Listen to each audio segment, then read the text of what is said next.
Hi, Darla.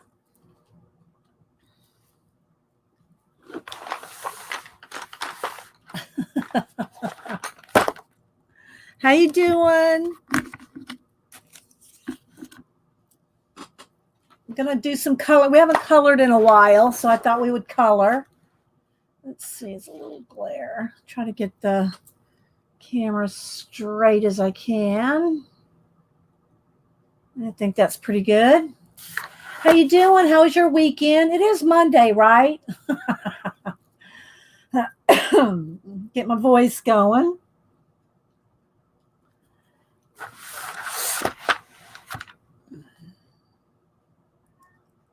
Can you hear me? I see you, baby. You can't go by the cords. No, you can't go by the cords. Can you hear me okay?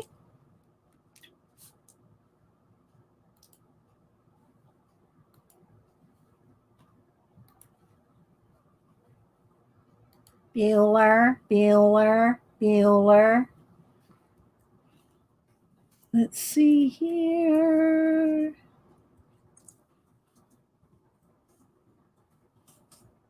There we go. Okay, it just took a second for the chat to start clicking in. Hi, Barbara. Carla. Carla, I sent you happy mail. She'd probably get it in a couple days. Hi, Juanita. B. Who else am I missing? Gaga, Barbara. I'm sure I'm missing people coming in.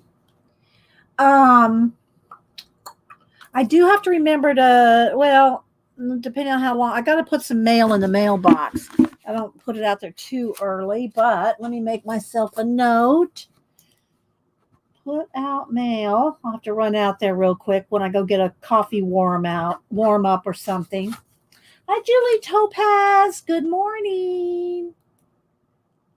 Hi, Zeely. How you doing? Hi, Pink Hut. Kalora Becky. I know I'm probably missing people. Thanks, everybody. So, and I did get me my yearly pumpkin to collage. I got it yesterday, and I said, well, it might be a little early. Maybe I should wait till October to start decorating the pumpkin. So I'll probably do that maybe next week. It'll be closer to October. But I did pick out my pumpkin to collage. Every year I do a collage pumpkin. If y'all want to see the ones I've done in the last, I think 3 years, they're on Instagram. So, hi, Leslie, Karina. Yeah. Yeah. Y'all want to see the pumpkin I picked out? Oh, Gaga. Thank you so much for the super chat, Gaga. That is so sweet. Thank you so much. I might have already sent you out, but I will go make sure. Did you get the owl, Gaga? Did you get the owl print? The owl print or the pea sloth? Which ones did not get? Gaga, pea sloth, owl. Which ones didn't you get? I have it written down, but I can go look. But since you're right here, I'll just ask you. You haven't got an owl. Okay. All right. I will send you an owl, Gaga. Yes, I will. I got some more mail. I got to get out. Well, some's going today. I got to go to the post office tomorrow. So, yeah, thank you so much, Gaga, for the super chat. So sweet of you. I appreciate that. And thanks for being here. I know, right, Carla? And Carla, you are always such an inspiration as well. You're welcome. Well, an owl will be flying your way. An owl will be flying your way. Okay. Let's see. I know, right, Becky? Thank you. Yeah. I appreciate the super chats and PayPal tip jars. I really do. And we try to put it all right back into the channel. Y'all are helping pay for my StreamYard. my StreamYard subscription that I pay into every month so that I can have guests and do fun things like this right there. So thanks guys for supporting the channel. I really appreciate it. Hi Pacola, Helen. How you doing down there in Florida? Are you okay? I know that tropical storm, i.e., almost hurricane, is heading to Louisiana. I think. Are you okay where you are, Bacola in Florida? How's that looking for you? Hi, Janice, Kimberly. Aw, thank you, Gaga. Very sweet. Hi, Krabby Abby. Said hi to Kimberly. Oh, you just heard the theme for the Harry Potter sending an owl. Oh, Janice. Oh my goodness. You guys, y'all are so fun. I get excited every month. I love Mondays. A lot of people don't like I love our Mondays together and Wednesdays and now occasional Thursdays. So okay, so we'll get lots of rain and wind. Okay, well you stay safe down there. Hope your electricity, as we say in the South, hope your electricity stays on. Hello, Blue Blood. Who else am I missing? Say hi to Barbara. Yep, there's Julie with our marvelous Mondays. Yes, that is so true. So if you're just joining us or you're watching the recording, thanks everybody for lurking. I stream every Monday, Wednesday, and Janet and I are trying to do a guest Thursday. So that's at 10. The Thursday's at 10. But I stream every Monday and Wednesday at 9 a.m. Eastern, but I usually come on about 8:30 or so to say good morning.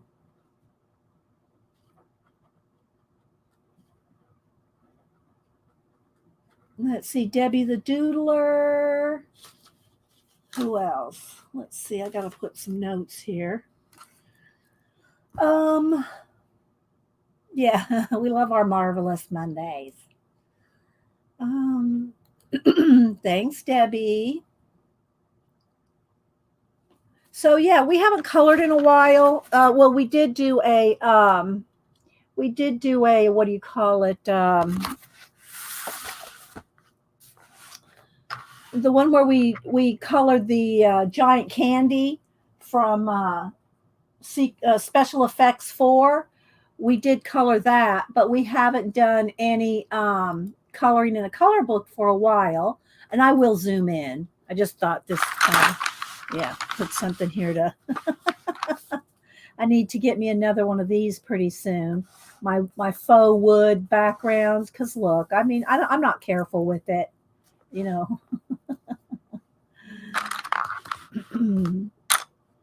So let's see. Hi, let's make a mess today. I'm sending you out some happy mail today.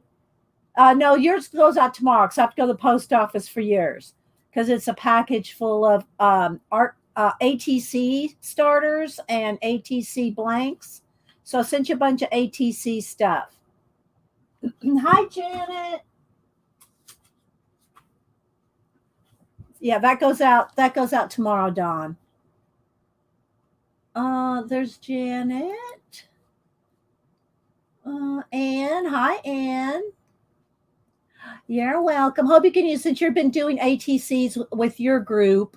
So if y'all don't follow Let's Make a Mess Today, Dawn, I don't know what kind of if she's doing a contest or just a group thing, but she's been doing ATCs. So yeah, I thought that would help.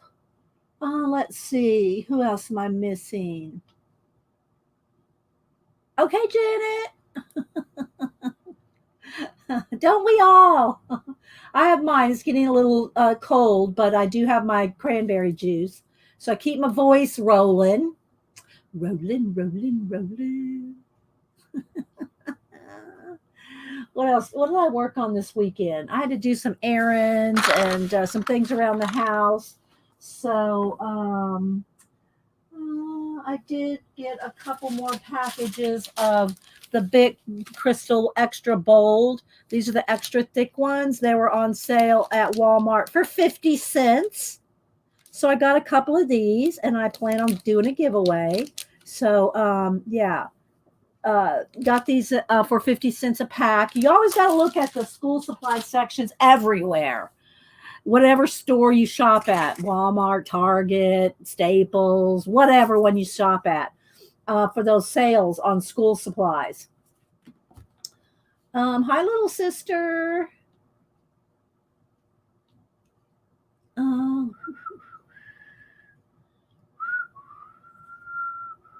I wish I could whistle better. I love to whistle, but I really can't whistle well. I can't whistle well, but I like to whistle. Just, makes you happy. You don't ever hear people whistling anymore.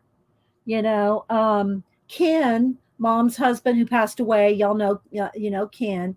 Um, he would whistle all the time, in the stores, all everywhere. You whistle, whistle, and it just makes you smile to hear somebody whistling. Of course, now with people wearing masks, you probably couldn't hear them anyway.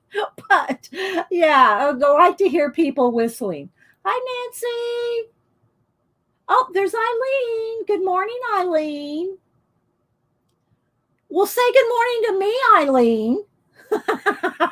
Just kidding. Yeah, we were just asking her about that. She said she's supposed to get wind and rain, Eileen. Yeah. How about you? How did you fare down in Boca? How was like I said, it's already past you, right, Eileen? It's already past you. The tropical storm passed you by already. I think. I think it has. Haven't kept up with all the national weather this morning. You did a pumpkin craft yesterday? Okay. Not too early. Okay. Well, I'll show y'all my pumpkin. I won't do it today because I'm going to color today. Maybe on Wednesday. Y'all try to talk me into it. Talk me into decorating my pumpkin. I really want to. You have to email me, Susie. Here's my email. There's my email, Susie. Let's see. Oh, there, Julie's on it. Julie's on it. Thank you, Julie. Yeah, every year if y'all miss, let me see. Let me if I can find one on my phone. Oh, I did. Should I tell you I got a new phone? Hubster got me the new iPhone 11 Pro Max. I keep my business card. If y'all don't keep a business card in your phone, because if you ever lose your phone, nobody can find you. So put a business card or your name or something behind your case. So if you ever lose your phone, somebody can find you. But anyway, look at my screensaver. Oh, my screensavers, my babies. Well, anyway, let me go over to IG and see if I can find some pumpkins.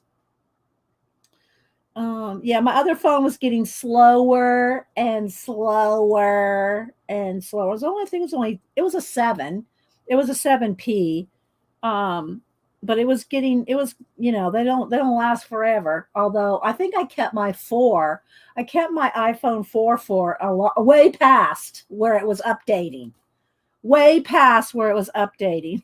So let's see. Let me go to IG. Let me go to me and let me see if I can find some pumpkins. Oh, and I also will show y'all. Hi, Miss Melody. Good to see you. Good to see you. Oh, sorry. I'm clicking on it. The chat moves quick. Good to see you. We're going to color today. Melody shows up on color book days because she likes that. She likes coloring. Melody has bought me many of my color books. I really appreciate that, Miss Melody. And I hope you're doing well and staying healthy.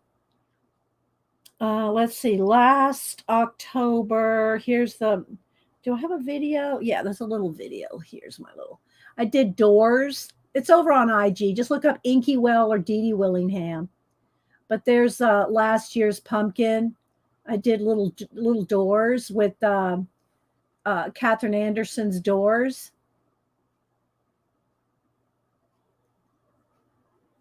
So you can see that's the one I did last year.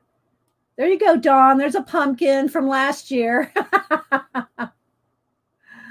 I'll have to go look at it, Dawn. You cut up little fabric covered cardboard. Yeah, I do collage every year. Okay, so then I don't think I have videos on the other 2 or 3. All right, let me scroll back to the Halloween before that. I can always get right to Halloween because I have my Inktober every year. So like the year before, last year I did movie monsters my way. The year before that I did my cats all in costumes. I did my cats in costumes and calligraphy. Uh-oh. Oh man, let me hang on. Let me get back to okay, here we go. So here's the pumpkin I did. I just have still shots. I did I think I did a Lord of the Rings one that year. It's hard to see. If you go over there, you can see better. So that was the one I did year before last. He only appears when there's coloring. Melody. Hi, Riri. Kelly Watley, Mrs. About Amazon the Zig. Oh, okay. Let's do a little enabling. That's a good price right there. Mrs. said Amazon has the real Zig brush markers, 48 set for $39.88. That's good because they're usually like $5 each. So they're like $1 a piece. That's awesome. Thank you. Hi, Rona. Let's see who else. Riri says you're up bright and early. Yeah, we're talking pumpkins, Riri. We're talking pumpkins. All right, let's see if I can scroll back to the year before that. I just keep scrolling till I come to my Inktober because during Inktober I post them every day. Okay, so this is the pumpkin I did the year before that. So I don't think I have slide overs. I just have this one picture. I did a haunted house. I did a haunted house pumpkin on that one, and you can see like little portals on the top there where the smoke is or the mist is going through at the tops, going in and out. I might try to do that again because this pumpkin, when I'll show you the pumpkin, you're going to go, oh my gosh. Now, did I do one the year before? Let's keep scrolling to the Inktober before. And that year I did, I started doing reptiles, Celtic knots and reptiles is what it started out as. But then I ran out of reptiles, so I started doing everything else. Oh, good. Good, Cheryl. Good. You'll love it. Okay, here's the pumpkin 4 sides. I just took 4 pictures and put them all in four different angles. So this one, and there are videos for these. There should be videos for all these. I did them live. So that's 4 years back. I think that might go back 5 years, but there's 4 years worth. Yeah, Julie's asking if you've seen this year's prompt list. I never do the prompts, Julie, but you're still undecided. I never do the prompts because they're so all over the place. And when they're all over the place, it doesn't keep me focused on one theme. That's just me. Some people like to do different prompts where it's something new every day. So this year, what I'm going to do, and I've only sketched out one extra one and done, and I'm not even sure if this is for sure going to be my cover page for Inktober, but it's going to be 9x9. Let me get a sip. 9x9 Bristol is what I'm going to work on this year. So I cut down not some off of the bigger, like the 11x14 Bristol. I cut them down to 9x9 squares. And So I'm going to tell you, get down from there, cats. Um, Lady True North Jan is the one that came up with my name for this year's. I told y'all what I planned on do. I planned on doing insects. I wanted to do 31 days of insects. And that's going to be, as far as I know, unless something comes up that really draws me into something else, I really want to do insects for Inktober. So Our Lady True North Jan came up with this name, Inksektober. So I just did a rough little, I'm not sure I like the lettering. I just did some simple brush lettering, but Inksektober.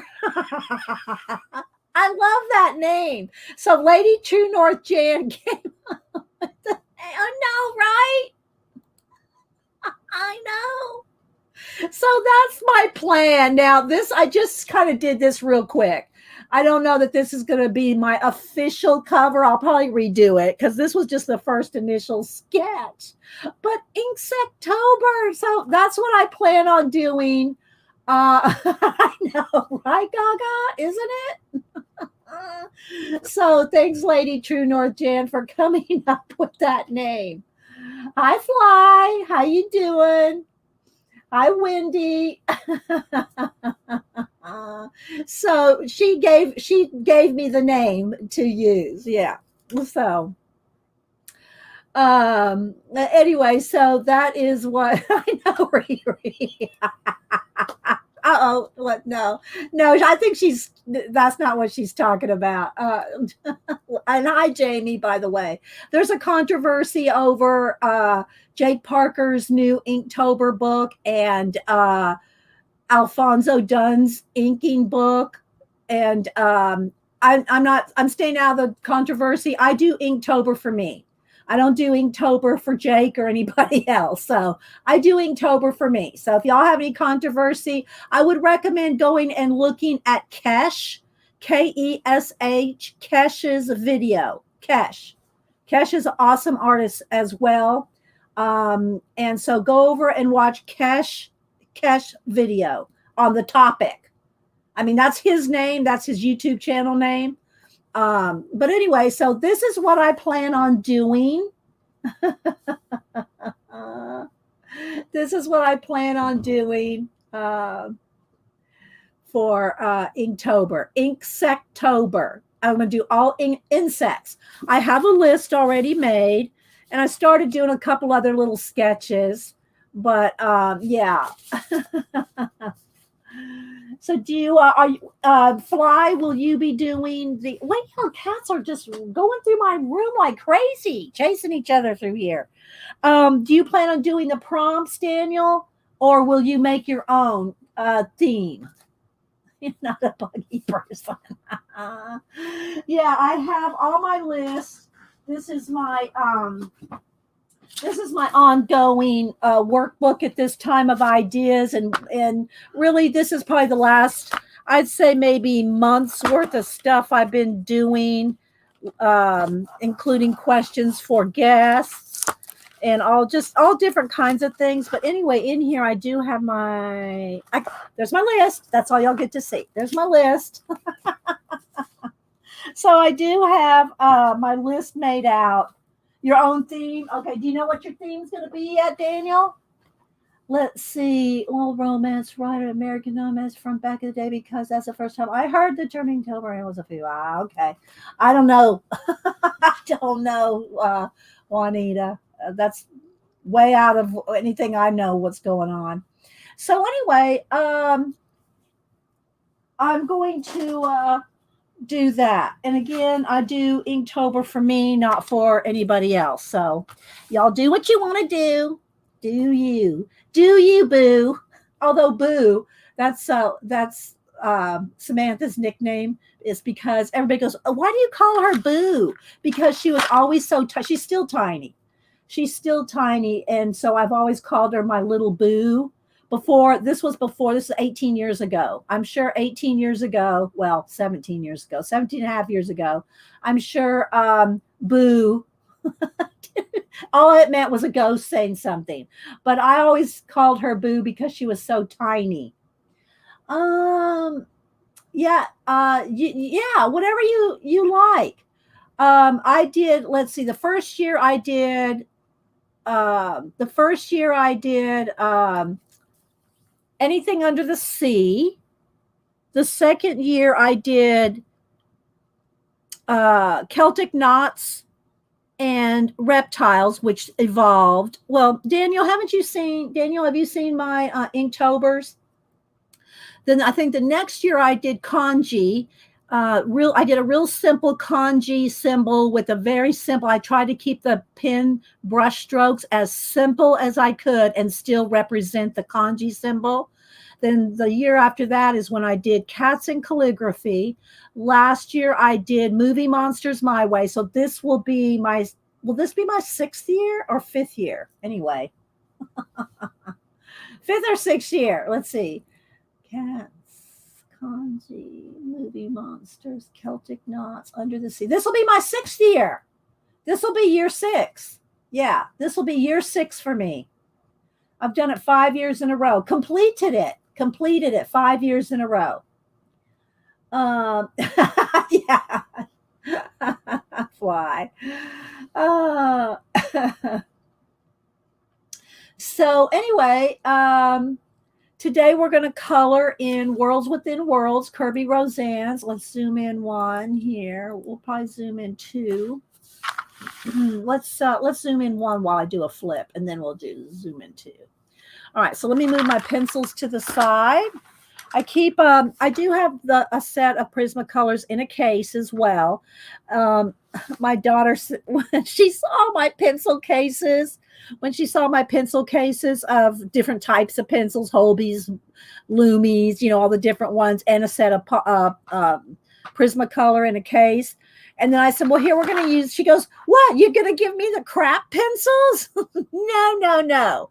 Prismacolors are, to me, the easiest pencils in the world to work with. So when my daughter came over and we were coloring a couple years ago, I was trying to explain to her that, no, these pencils are the ones that are the easiest to use.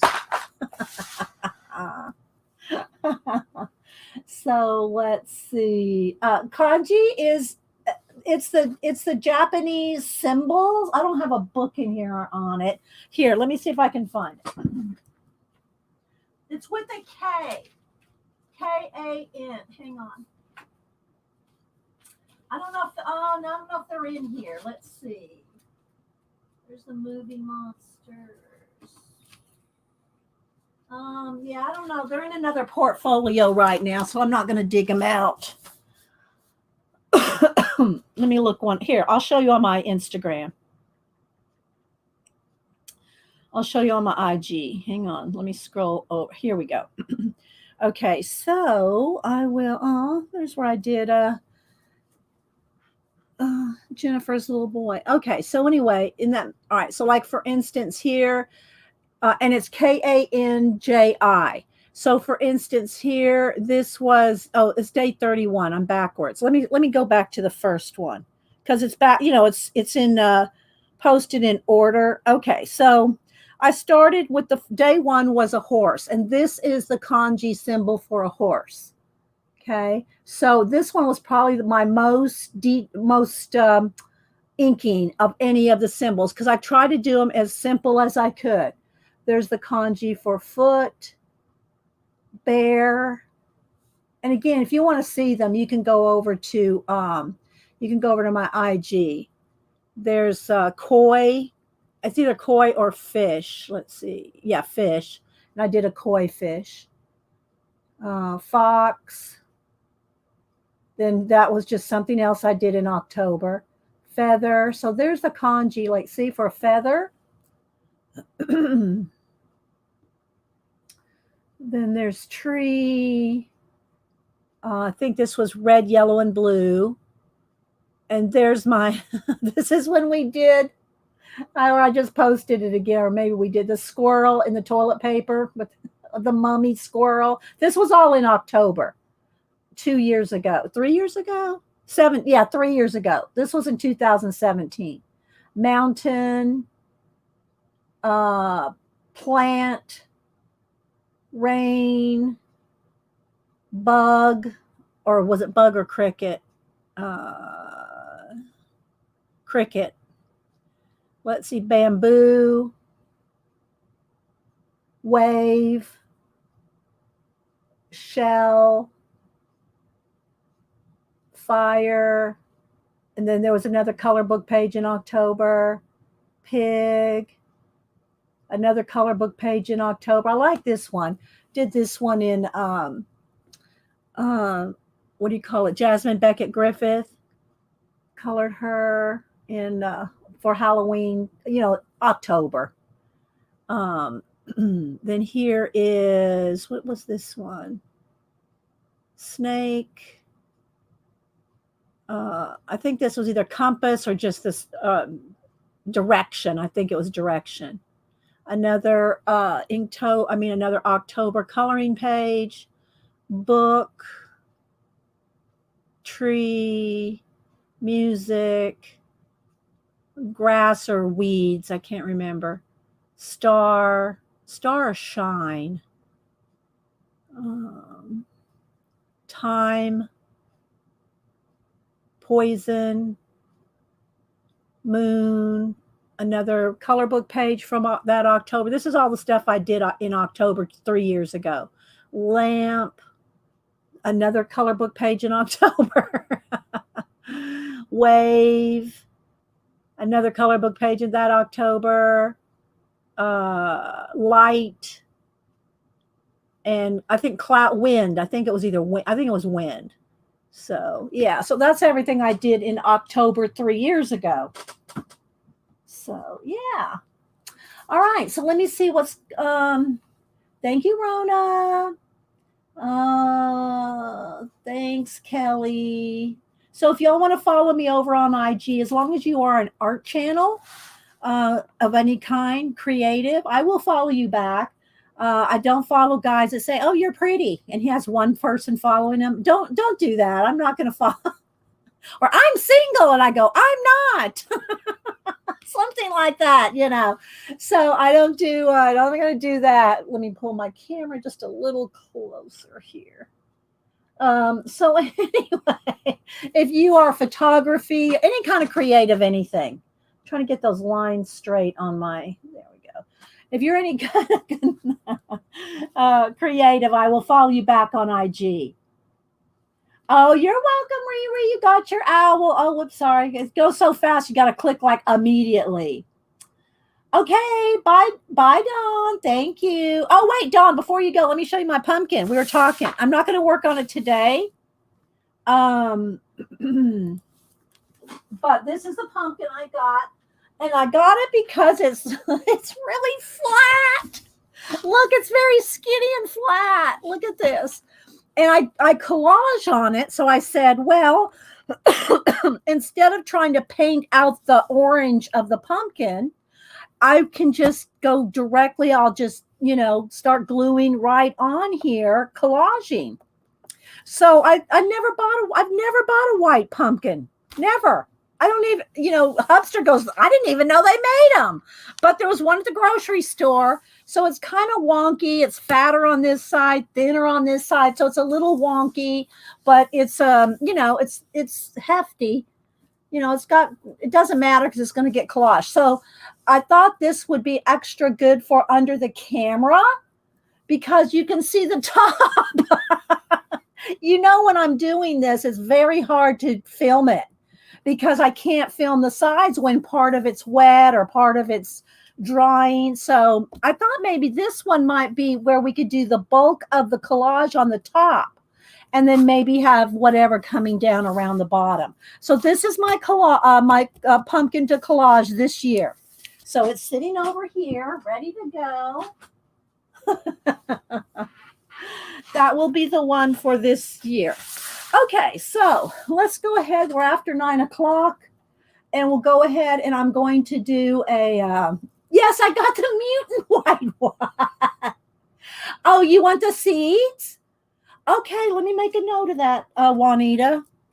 Juanita does gardening, and I think she's going to be restarting gardening in earnest after she has a lot of things happen to her.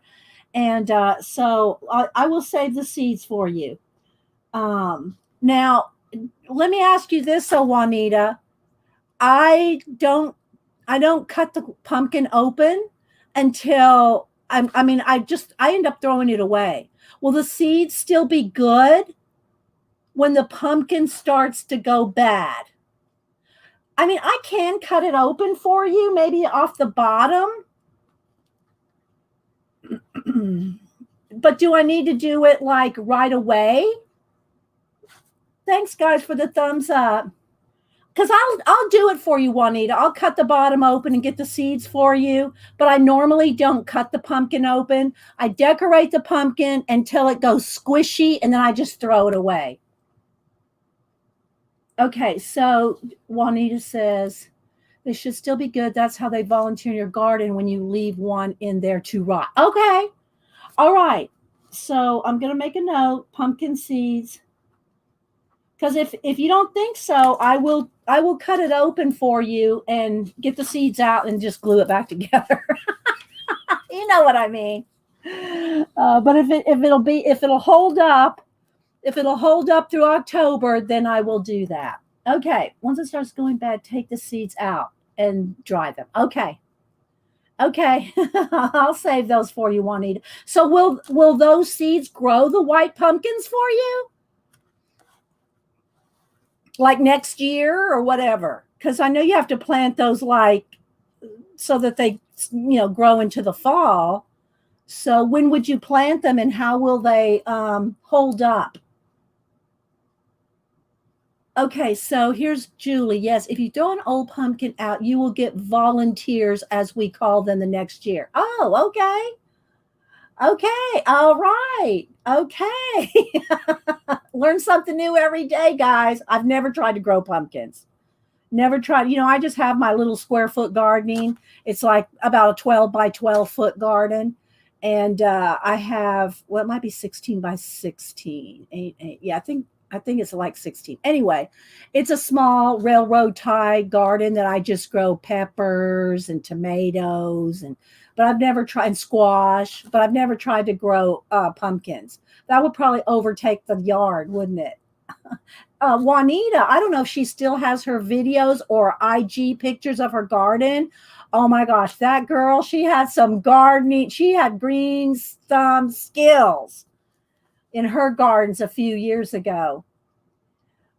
Yeah, no, I probably won't do it. Is that just even a squash can take over the whole yard, the whole garden. I have to keep the squash out of the garden because they're the vines and everything's so big. I mean, I have it on a like a tomato stake thing, and then everything just goes wherever it wants. But squash will take up a whole garden if you let it. So I can't imagine. Hi, G. I can't imagine a pumpkin patch. A pumpkin patch. Yeah, you'd be using them to bake. Okay, yeah. Juanita. Let's see who else. I'm trying to see who all might be here.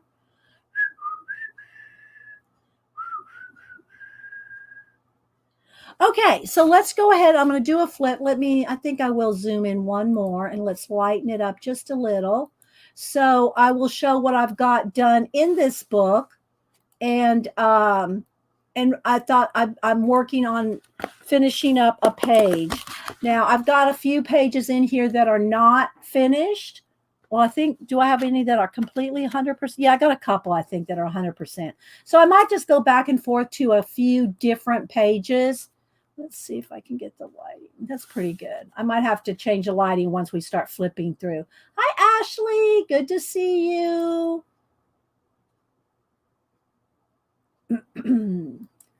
Yeah, because squash can take over, right? Yeah, squash can take over.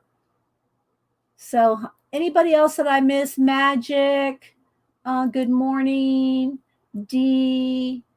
I'm sure I'm missing people coming in. Thanks everybody for being here. Birdhouse gourds. Oh, do you paint them? Riri, do you have them on IG? Do you paint them and sell them, or do you like do them natural? We need to know these things, people. We need to know these things.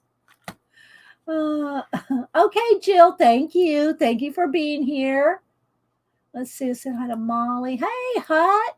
I'm going to have the comic book Hut on again next month. So Janet and I are doing a Thursday morning, 10 a.m. 10 a.m. Eastern, Thursday morning, 10 a.m. Eastern. You know, this show on Monday and Wednesday starts at 9, 8:30 to 9. But our guest program on Thursdays comes on at 10 a.m. And Hut's going to come back on again. If y'all remember, he came on a couple of 2-3 weeks ago. And so Hut's going to come on again in October.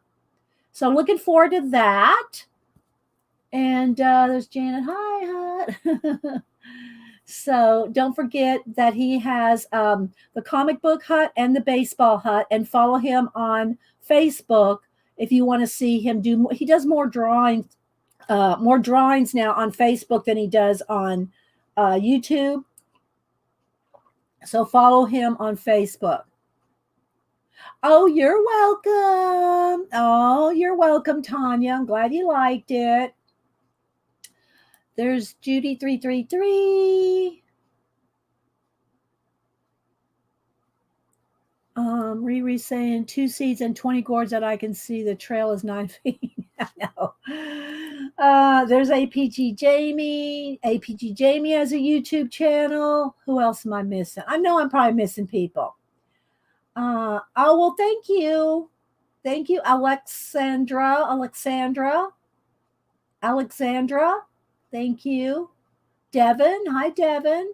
Okay, so I'm going to do a flip through of the book, and then when we come to places where I've started coloring, I will stop and talk about it. I have all the Kirby books. As far as I know, I have all the Kirby books. This is his newest one. He is coming out with another one. I can't remember if someone knows. I think he's coming out with another one like soon. Before he did this one, let me show here. You know, maybe we'll do a little Kirby talk and flip. Let's see. Let me get my Kirby books. I think I grabbed them all. We'll see. So some have more done than others, and also have his little sketchbook, little note sketchbook that's in the other room. But so I'll show you what we got going in this one. And then let's move that. It's going to put a shadow. No shadows. Fragile World in February. Okay, so that's what Zeely said. That Kirby's got a new one, Fragile World, and it comes out in February. Thank you, Zeely. So be on the lookout for it. You can get his books on Amazon. You can get them everywhere. His books are in all the bookstores. I think they're in Walmart. Although I've never bought one from Walmart, I always buy them from Amazon. A couple have been gifted to me. And then also Books A Million and Barnes & Noble. So, yeah. Okay, so let me move that off there. Here's the Dinosaur that I'm working on. I did tab them, but I am going to flip through the whole thing. So how I usually start my color book pages is with a wash of acrylic paint, watered down, just craft paint, watered down craft paint, except like here in the background where it's flat black, that's not watered down. So if you want a solid color, you don't want to water it down. So if I do a black where I'm going to put stars or nebula or something in the background, I do not water that down. But otherwise, you want to water it down so that you can see the line art, so that you can color on top of. Now, one of the nice things about having a wash is you've got a base to work on. You're not having to cover up white page. So even as you're doing green leaves and stuff, you're never going to have to worry about having a speck of white that you've missed. Same thing here for the Dinosaur. I did wash of green and purple, and then went back in here with color pencils, Prismacolor pencils, and shaded. And then some of the texture and the white that you see, well, even the texture here, because with the white Posca, which I'm working a page over here to finish, I'll show you when we get there, you can go over that white Posca with pencil and knock it back to a color. Like here you can see that was all white, but I went over it with the lime green pencil and it knocked back the white, but you can still see the brightness of the texture. And so you can achieve that with just one white Posca pen. Okay. So, and the rest is all shaded here. So that's all I've got done. You can see here, this is not the rest of this is not done.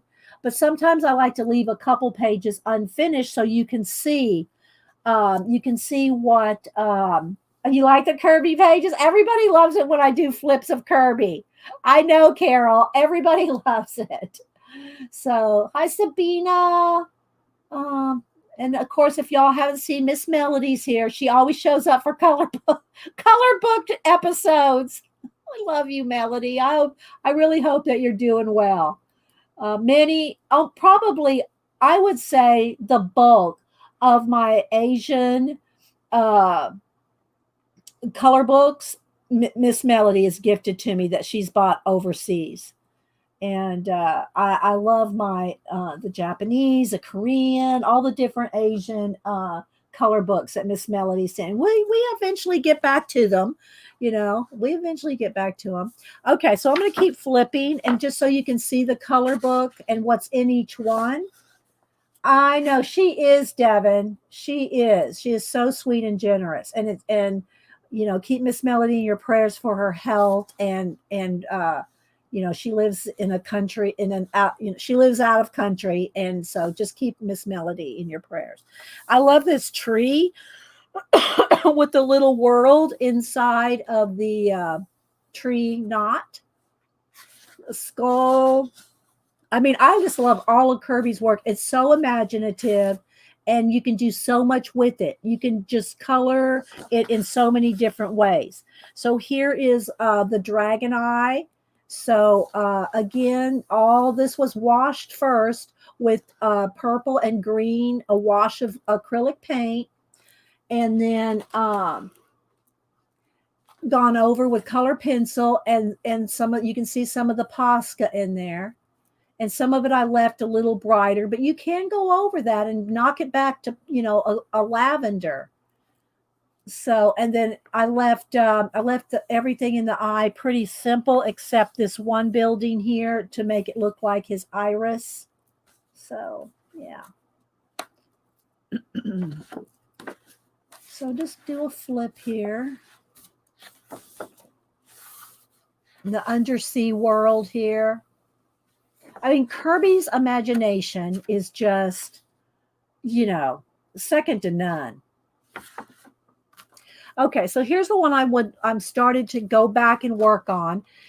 I've started with the wash, then I went back in with pencil, and as you can see, here's where I'm starting to go in here. See all those little loopy things on the octopus? I'm going to go over the whole octopus with the white Posca, and then I'll knock it back with the light blue. But see how you can't, you can hardly see those little loopies. So I'm going to go through and see, this is the kind of thing that the details that take the time, but if you start with the wash of color with acrylic wash, or you can do with watercolor too. I like acrylic paint watered down and it's matte acrylic paint watered down, just craft paint. If you use artist grade, it might leave a sheen, and that sheen will prevent the color pencils from working. So always do a test. I just use Americana craft paint. But, if you want to use more artist grade type paints, make sure you test it first on a page in the back, because you don't want to do a big wash over your page and then the color pencil won't work on it. So test that out. And then I'll go through this whole octopus, all the legs, every bit of him. And because there's those little loopy things, the little scales, like an octopus, I don't think have scales, but this one does. And so over the whole octopus has those little loopy scales, if you will.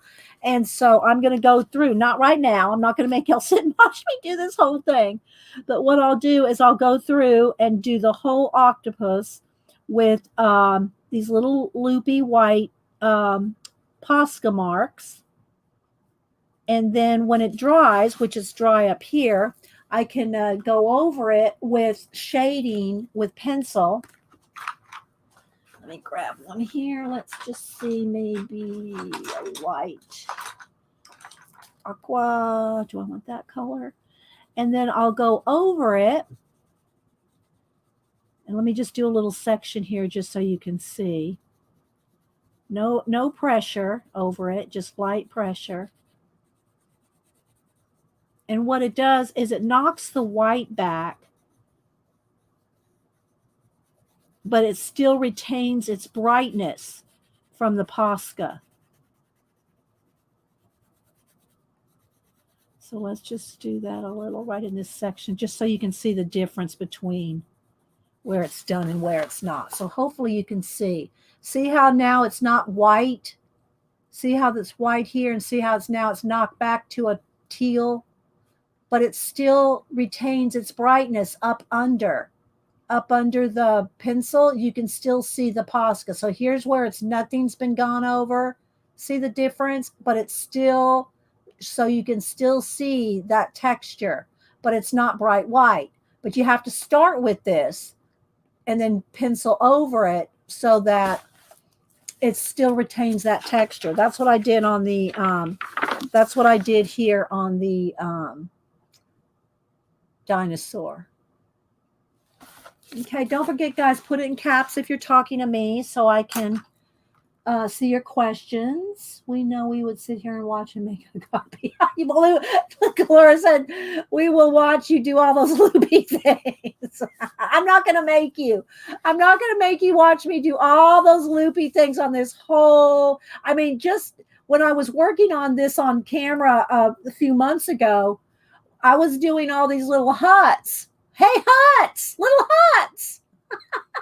Maybe I should put comic book on one of those huts. So anyway, yeah, when I was working on those little huts, you know, I did sit here and do quite a few of them on camera. Okay, so just so you can see where we're kind of heading. And then right in here, I'll probably even do a lighter blue, maybe a little darker, just like it's shaded. See, I've already got it started shading. And then I can just go back if I want this still to be shaded a little darker. I'll use a darker blue to go over the white, but that white will still show through. Okay, so let's see. Oh, thank you, Gaga. Thank you. I appreciate that. Hi, Linda, Tracy, anybody, Jane, anybody I missed? Okay, so let's keep flipping through the book. This one I've seen a couple people do. Somebody here in chat, who's done this? Somebody's done this page, or at least started it. I've seen it on IG. I don't remember who, but somebody started doing this and it looked really amazing. So there's the camel with volcanoes on the humps. I mean, Kirby's imagination, right? Is it showing up okay? I know I've got a nice tan here, but as long as the page is nice and clear for you guys. I don't want it to flash out, but I don't want it to be too dark either. Maybe just a tiny bit more brightness. There we go. Maybe that's better. I want y'all to be able to see it well. Okay, so there's a city there and this bridge. Y'all know I love bridges. Can you use white gel pen? Yes, you can use white gel pen. It's going to depend on the gel pen, whether you can pencil over it. See, the thing about this is acrylic paint. It's acrylic paint in a pen. You could actually just use a white acrylic paint if you wanted to paint those little loopies with a brush. But isn't it so much easier with this? So this just makes it convenient. But gel pens, depending on the kind of gel pen, you need to test it. You need to test everything. I don't know if Prismacolor will do what that did right here on top of a gel pen, or I should say every type of gel pen, because there's all kinds of gel pens and all kinds of gel pens are different. Okay. All right. So let's keep flipping just so you can kind of refresh on the book. Magic Windsor, that one with the city reminds me of Emerald City from Wizard of Oz for some reason. Well, you can so color that whole thing green. Color the whole thing emerald green if you wanted. That would be a cool monochromatic piece if you did it all green, or did everything here green and maybe the bridge, red, or but have the whole city green. That would be awesome. Do you have this book, Magic? You should do that. Then here's little bubbles. Like here's the bubble wands, the wands, you blow the bubbles. So here's the wands, and then at the end of the wands, there's a big bubble on each one. And then inside the bubbles are a little world within a world. All right, you did last week. Looking for it. Oh, you're welcome, Linda. You're welcome. And this is the one that's on the cover here. And this is Kirby Rosane's World Within Worlds. And then here's what it looks like, not colored. And then here's one of those hairless cats. Or the bridge to be a yellow brick road. There you go. Yeah, Kaylee. The bridge could be the yellow brick road. Yeah, there you go. All right, this one we started doing a sample. I think we were trying to do testing a new watercolor I had or something. So this was watercolor we started with, I think. I don't remember. But we just started working on it. And then like on the little cactus, you can see we did little white Posca thorns. And again, you can go over each one of those with a pencil to knock it back so it's not white. I like the way the white thorns look against the sky, which this is just black acrylic paint, not watered down. So that's not watered down. Okay, and then everything else I just added on top of the nebula, the pencil, and so you can see there how we started on the not a hedgehog. What is this? Is it not a hedgehog? Is it a hedgehog? I'm thinking, does he have a list in here? Oh, there's the answers to the hidden things. I was just trying to see if it doesn't say. But isn't that a hedgehog? Oh, a chinda, an echinda. Okay, thank you. I think we had this discussion. We had this discussion before when we did this page. Thank you, Tamora. Thank you. Yeah, or a mole. I was thinking a mole too, Magic. I think they're all in the same family. No, it's not a porcupine. It's I think a chinda is a type of mole. And anyway, yeah, that's what it is, though. Thank you, guys. All right, then we have a couple of enabler crowns. One for Janet, one for Eileen. Then a big dragon with all this, these like, and I know there's a name for it. I can't think of it now. Those, it's not the pagoda, but it's like the entranceway, like the little doorways. And he has a whole bridge like of those. I'm not sure. I don't remember the name for that. But anyway, there's another dragon. Close encounter of the third agenda. Devin. Good one. Hello, Sing, sir. Good morning. Anybody else I missed? Oh, echidna. Okay, let me write that down. It's yeah. If I say something wrong, put it in phonics, because phonics works for me. So Devorna says it's echidna. Okay, thank you. It's just written ECHIDNA. Okay. All right. Thank you. Thank you so much. Yeah. Let's see. All right. So then there's shells with cities on the shell. Like you could do these in coral colors, or well, you can do them any colors you want. And then here's like a glass house with some little seals in there. They don't look too happy. what I would need to do is probably make a little hole here for them to jump out. Make a little hole up here above the water so they could jump out. And also, uh, don't be afraid to add or paint out or change any page you want, because Kirby is not going to email you and say you did it wrong. You are not going to get an email from Kirby and him say you did something wrong. Okay, so here's some windmills like in the Netherlands. Here's like a dollhouse. And they got some little trolls in here, little witch making up some brew. So I guess you could turn this into some kind of magic house. There's a unicorn, some little fairies, elves.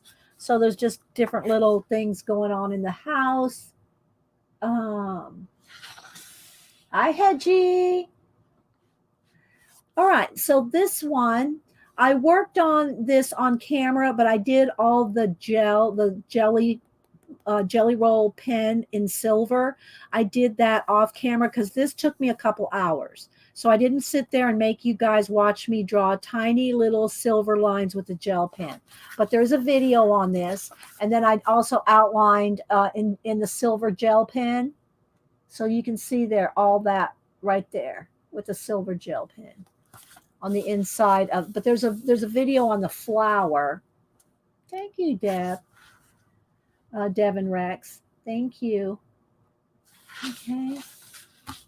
And again, these are like leaf cutter ants. They build houses with those leaves. Well, they actually have their houses already built on the leaves. Then here's some koi fish. I did do some koi fish in one of Kirby's. It's a different picture, but it's koi fish in one of his other books. I'll flip through his other books for you guys. Then the rabbit holes. We'll go down the rabbit holes. So they're just so fun. Kirby's books are so fun. I love this crab. I love this crab with the little island on top of him. And of course, I love me some sloths. I love pea sloths. Well, mine's pea sloth. I love sloths and lemurs. So look, he's got everything hanging off of him. Look, it's all hanging off of his fur. All the little houses are hanging off his fur. I love that. I love that. Megan's watch, that we voluntarily sit here and watch paint dry. Yeah, we do.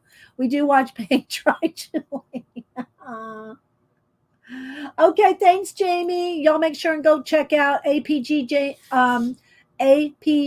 Artist Poet Girl Jamie's channel. So make sure y'all go and she's a hoot. APG Jamie has the sense of humor. She's hilarious. She's a hoot. Let's see. Some whales and some lilies and just, all kinds of, just such an imagination. And I don't think that's ibis. The ibis has the long. But anyway, some Egyptian birds. There's a cobra, and then like one of the Mayan temples, and there's a whole bunch of little llamas on top.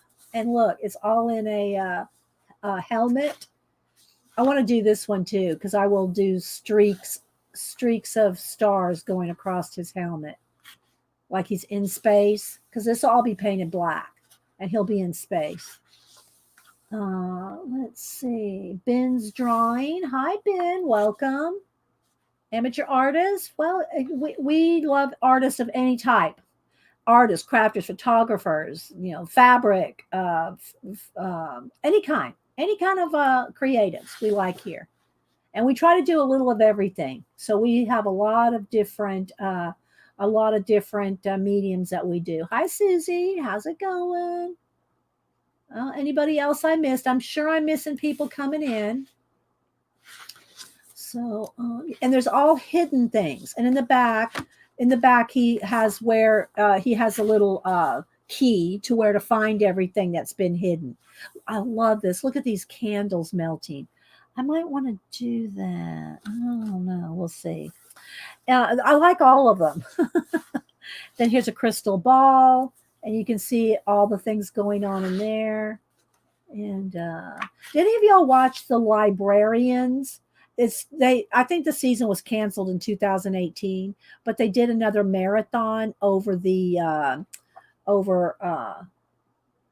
holiday last week, Labor Day holiday last week. They did a marathon of it all. Well, I don't know if they did all, but anyway, they did at least the whole last season and showed the 3 movies again. That it's really it's just like I don't know, it's just fun. This kind of reminds me of The Librarians. Yeah, Jane, you like it? Yeah. His Kirby's imagination kind of reminds me of The Librarians. You love that show, Carla? Yeah. Linda, a lot of y'all are saying it. Yeah. So anyway, they showed they had a marathon. They didn't obviously show 4 seasons. I think there was 4 seasons, and the last one they did show the last 2 of the last season 4 in the marathon. It's like for season 4, episode 11, and season 4, episode 12. And then they also showed the first 3 original movies, which I think were made in 2004, 5, 6, something like that. They had 3 movies that started the TV show, and then they did the series. So, and then here's the little nesting dolls. Don't look, Eileen. Flamingos. Well, they're not pink. They're not painted yet, Eileen. So you're good. So, and I love this one here. I mean, I love them all. Some pterodactyls with outer space in the wings. We actually did one like this, I think.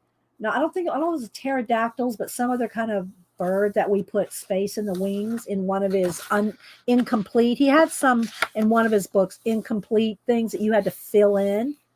And I think we did that. I'm not sure. Here is a cheetah running through the thing there. And there's some unicorns. And again, the door's open there so the unicorns can escape. And a couple of rams. And then here's one that I finished. That I love these Converse tennis shoes. I love the tennis shoes, and they have little shops in there. And so this took a while. There's a video on this. I showed how to do all the little tree again with Posca, the little details with Posca, and then you go over it with the green, so you can kind of see here. I'll hold it up. And then the background is painted with the light blue, and then the clouds are painted in with white.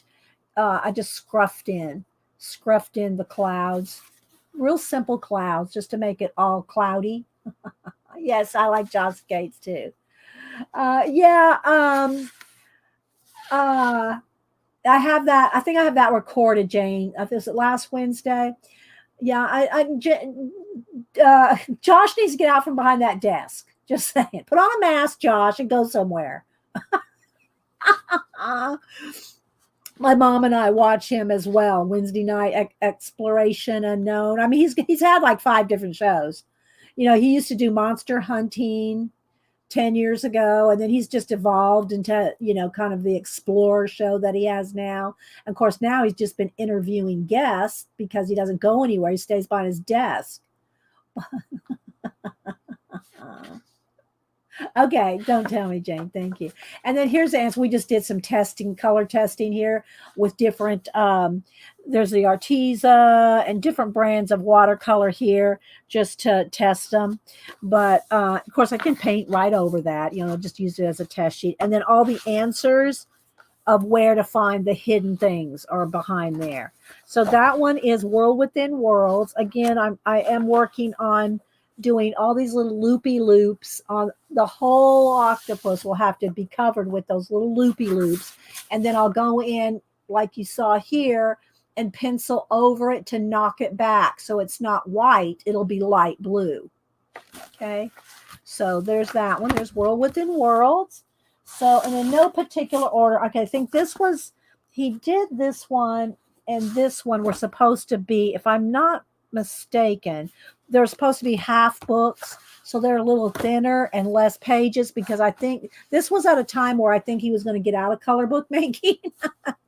I think he was going to get out of color book making. And so these two were the one, if I'm not mistaken, I could be wrong, right before this. Well, I say right before, maybe, let me see what year here. Do they have the year? Orla sent me this one. I try to put, if someone sends me the book, I try to keep their name in the book. This one, 2018, Geomorphia, which I started painting here. Let's see, where's the copyright page? This one was 2018. Yeah, so both of these came out in 2018, and I think they were supposed to be half books. And the two of them made one book. I don't know. I don't remember the whole story. So in no particular order, Phantomorphia. I love these. I love these different wreaths that he does with all the tree branches and everything. Let me move this one for now. Let's just move that out of the way. So we'll go through the Kirby books. You'll have to remember now, while I've been working in Kirby books, I'm also working in hundreds of other books. So, people look, well, you haven't got a lot done in those books. Well, I also worked in other books too. So when I was really doing a lot of color books, like every week, I was working probably in 10 books a week. So, no artist got special. Well, I can't say that. I think a couple did, but I was going to say not one artist got special attention. So this book is one-sided. So one of the nice things about having a one-sided page is you can use your alcohol markers in it, and it doesn't matter, make sure you put something behind it, right? But when you have a one-sided page, you can use your alcohol markers, and it doesn't matter if it goes through because it's one-sided. Just make sure that if you ever do a one-sided page that you put something behind it because it'll bleed through to the next page. All right, so this might be a good one to do for Halloween. Maybe we'll do this one today. I'm already getting in. Y'all saw the pumpkin I'm going to do in October. I'm already getting in a fall mood. I'm ready for fall. I think we're all ready. We're ready for a new season. And so I think this would be good to do like orange and, the lime green, orange and purple. Those are always seem to be Halloween colors. I don't know why, but, Bye, Kalora. Thank you. Thank you for stopping in. So I'm going to put a post-it. We might do this with alcohol markers and pencil. Alcohol markers, if you do alcohol-based markers, whatever brand they are, Copics or any of the off brands, Blick or Hobby Lobby, all the different, ones have different versions of alcohol markers. Of course, you can't beat a Copic. I'm just going to be honest. Nothing blends like a Copic. But you can use your color pencils on top of your alcohol markers as well. Okay, so here I started to do this ice crystal piece in teals and white. And, of course, you can see we didn't finish, but yeah. You see that's just some alcohol markers there. This is a bunch of swords all intertwined with all kinds of vines. And then, of course, this one is, oh, no, that's not that one. This one's on the cover of something. Which one is this? Where am I? I'm missing a book, because isn't this on the cover of a book? I'm missing a book then, because I thought this was on the cover of one of Kirby's books. Am I wrong? Isn't this on the cover of one of his books? That means that I have one of his books is not with the others. I have it, but I'm not. Let me see. Oh, my foot falls.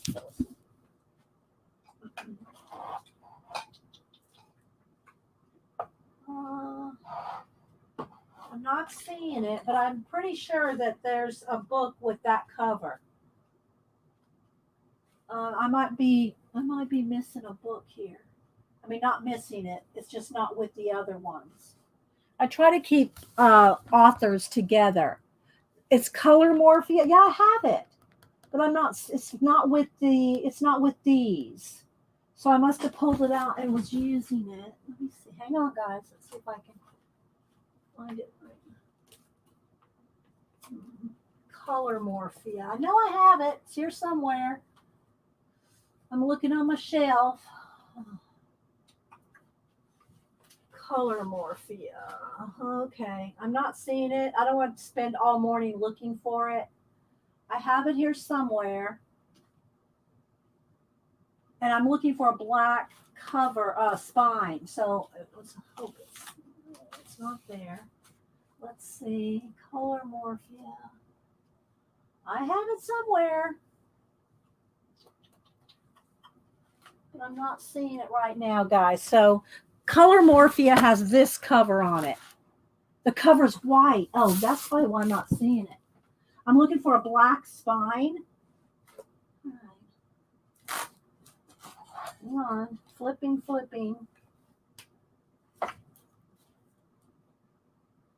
Oh, I found it. Thank you. Thank you, whoever said that. Because see, look, the spine on this one's white. So I was looking for a black spine like all the other ones. Okay, Color Morphia. All right, we'll get to that one too. I knew that. I knew this had to be on a cover somewhere. Thank you, guys. Yeah, it has a white cover. Okay, so then here's some mech, all kinds of different mechanicals. Then here's one of the little trees, and I think I did partial. Yeah, see, this is partially done with what do you call it?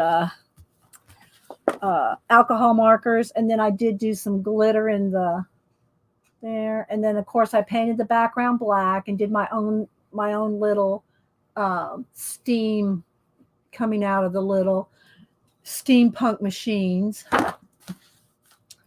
So there's that one. Started painting in the background black. I think alcohol. Yeah, started with the alcohol markers and doing a black lace bat wings. And thanks, guys. And again, here's a start of a clock. I just have the numbers and the hands blocked in. You know, sometimes we'll just pick a page and do a test. So a mechanical spider, a tree, an island tree. It seems like a monster under the water there. Hey, Kenny. Anybody else I missed? Okay, another lace moth that can be all done real lacy. And then there's little skulls and the flowers. So you can do a lot of these could be done up, you know, goth or scary or Halloweeny. Hi, Groon. I know I'm missing people coming in. Thanks, everybody.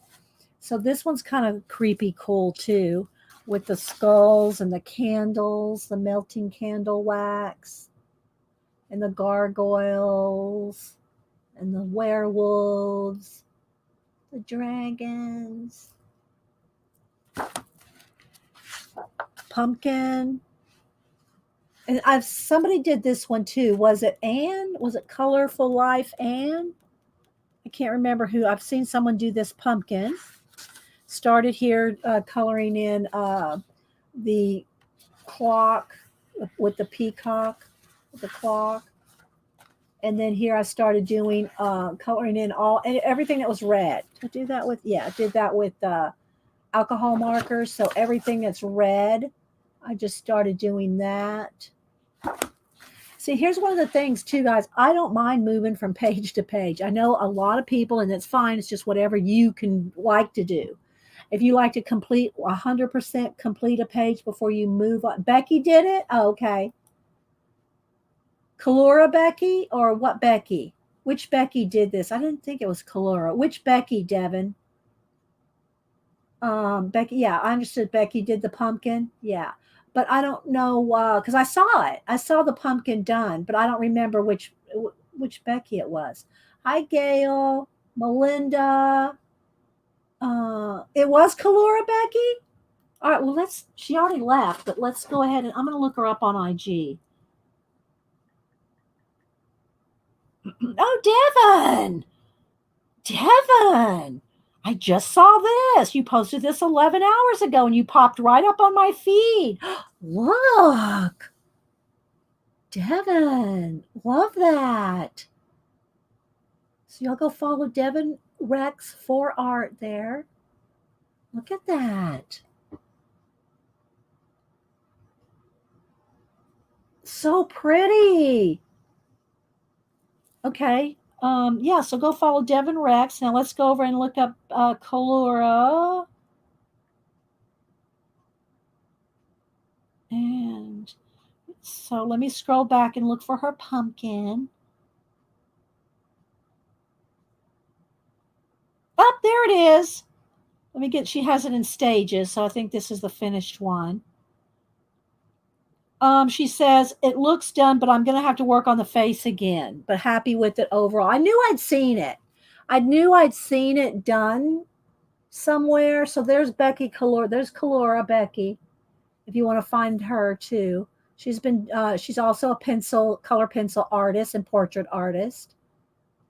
So yeah. I know, right? Yeah, Yolanda Devin. She did awesome. Okay, so let's see. Some kind of a crown of roses, and then just some random bugs. And then here's the cover page. And everybody was like, I want to see the other half. I want to see the other half. I don't know if he remember if he did the other half in this one or not. So Geomorphia was the other kind of half book that he did. So, and I started this one. Here's the only time that I've tried to use a base of pan pastels. So this is all based in pan pastels and then sprayed. You got to spray pan pastels. Okay, Melinda. Okay. All right. I got to go to work because you love to eat. I hear you, girl. Well, we're recording, so come back later when you can. Okay. Thank you. Um, so this is all done. I was playing with the pan pastels in this one. It's a lot of work to do pan pastels just because you have to spray it and in between. And so I usually reserve pan pastels for, portraits or more, if I'm doing y'all's pets or, something like that. I don't really put you can, if you love pan pastels that much, it's just not, it's a lot of time and work to do pan pastels and to put them in a color book. For me, color books is something I want to relax at. And I feel like I'm working. I feel like I'm at work because that's what I've been really training myself to use pan pastels and my portraits, my people and pet portrait commissions. And so to do it in a color book makes me feel like I'm working at a commission. And, I don't really want to feel that way. But anyway, here's a giant bug beetle. And speaking of bugs again, where's my, where did I put it? Is it back here? Okay, here we go. For those of y'all that missed it earlier, for my Inktober, I'm going to do insects. And Lady True North Jan messaged me and said that I needed to name it Insectober. So here's my this is a sample. I'm not sure that this is going to be my official cover page, but I'm going to do insects for Inktober. And so Lady True North Jan goes, Insectober. So that's what I plan on doing. And these are 9x9 pieces cut down of Bristol board. I know, right, Devin? I love it. So this is a sample. I just played around with it with just some brush lettering. And so anyway. So speaking of insects here. I do have a list. I have a list of, I have 25 or 26 insects listed. I need to come up with 2 or 3 more, but I have to have 31. But yeah, I've got my list going. Oh, the other half's on the back cover. Okay. There we go. But it's not in the book. The back is not in the book to color it. But thank you, Hedgie. I just like calling Hedwig Heavenly Hedgie. And your owl is on the way too, Hedgie. And so anyway, again, these pages are one-sided. So if you want to color them with uh, alcohol markers, it doesn't matter if it goes through. Look at this, like old dinosaur bone that's so old that the trees have grown up through it. I like this one too. I don't know. I might be going with this one. I picked one out of this book and one out of this book. Yeah, I'm not sure, Devin. I don't know where you have to do that. Yeah.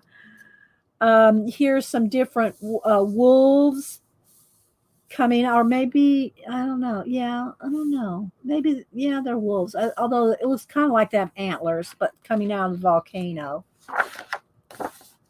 And again, here's some ships in the desert, like a mirage, you know, and a squid or an octopus. Is this a squid or an octopus? I think this is a squid.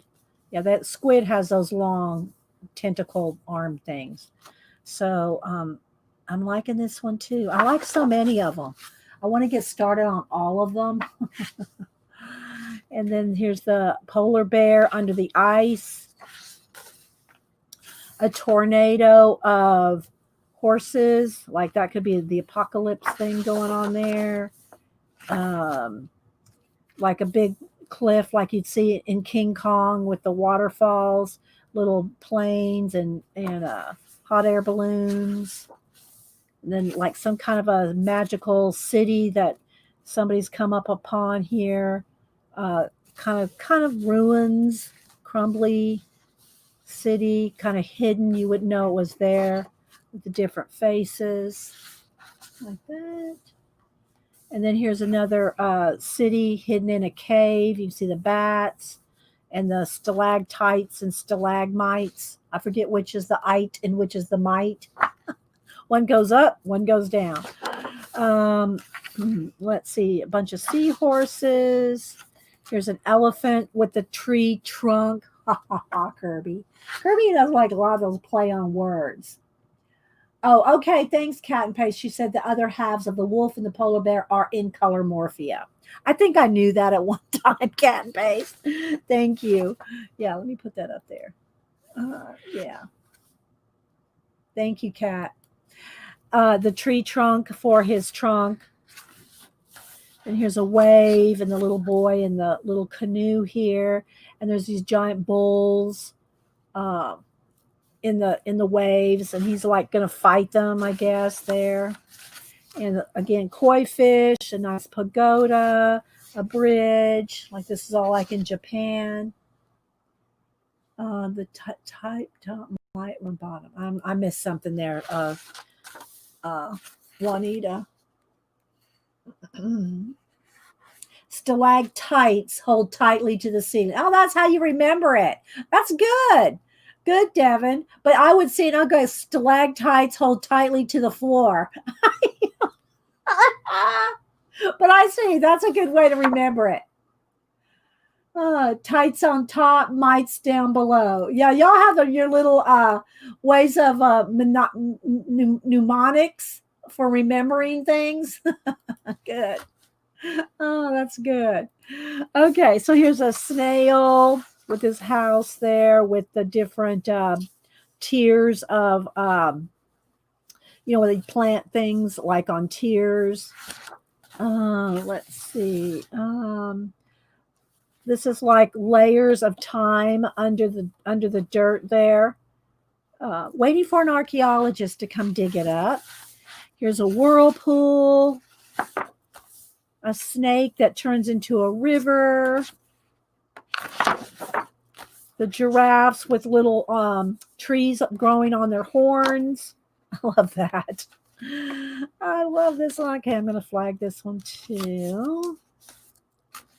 And then there's the answers to where to find the things. Okay, geomorphia and phantomorphia. Set this aside. And since I have color morphia sitting right here, and then I'll do anamorphia, mythomorphia, and imagomorphia. So, And he also has the little sketchbook, which I have in the other room. If y'all want to see his little sketchbook that he put out for you to doodle in, I have that in my art books next door. The color books are in here. Okay, so celebrating Kirby Roseanne's coloring challenges, Colormorphia.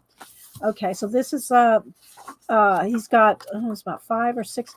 He's got 5 or 6 colored pages at the beginning that I think his fans did, if I'm not mistaken. Yeah, this one's colored by Marcella, and it looks like a Polish name. I'm afraid to try to pronounce it. Oh, it's from Marcella, the artist that does. I think that Marcella has a color book.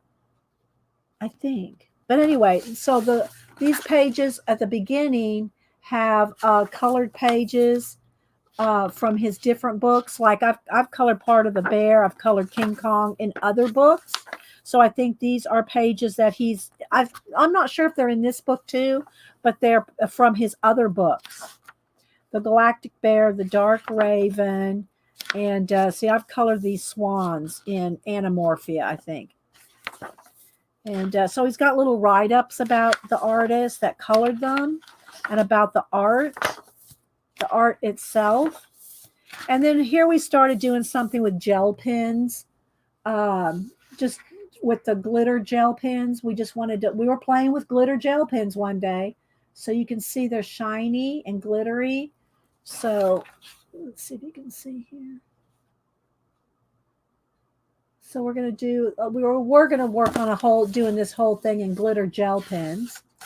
And so I'm just going to flip through for you guys. Now, these are not, hi, Wendy, VA gal, Virginia gal. And these are real heavy, thick pages, but they're not, they're single-sided. So, if you tried to use alcohol markers, they'd go through. So, again, I'm going to just flip through real quick. I don't know if I've worked in, I think this might be my double page. No, I got one thing worked in here. I've done the Kraken. I've done the Kraken in another book. So I've done the spider in another book. Uh-oh, I got something kind of stuck there. It must have been when I was working on this page. So this is all glittered mech that we did with, and I've started this particular moth in another book as well. So, yeah. But because I wasn't careful with the paint, I kind of stuck a couple pages together. Okay. See where it ran over the edges? You always want to put something. I mean, it doesn't matter because I'll paint that out. But you can stick your pages together real easy if you're not careful. So let's just flip through this one. See, we just saw this one in the other book. And there's a Green Man. I think it is like the best of. And it's on heavier paper. It's on heavier cardstock than the other books. Like his first 3 books have thinner papers. This is real heavy cardstock. But I want to flip through them for you. See, I don't remember what book this is in. Then there's that wolf, the full wolf. And we just saw this one in the other book. So it is kind of like the best of. And it is double. I mean, the paper is real thick. I think I've done this one in another book. So just so I can flip through for you. But the paper is extra thick in this one.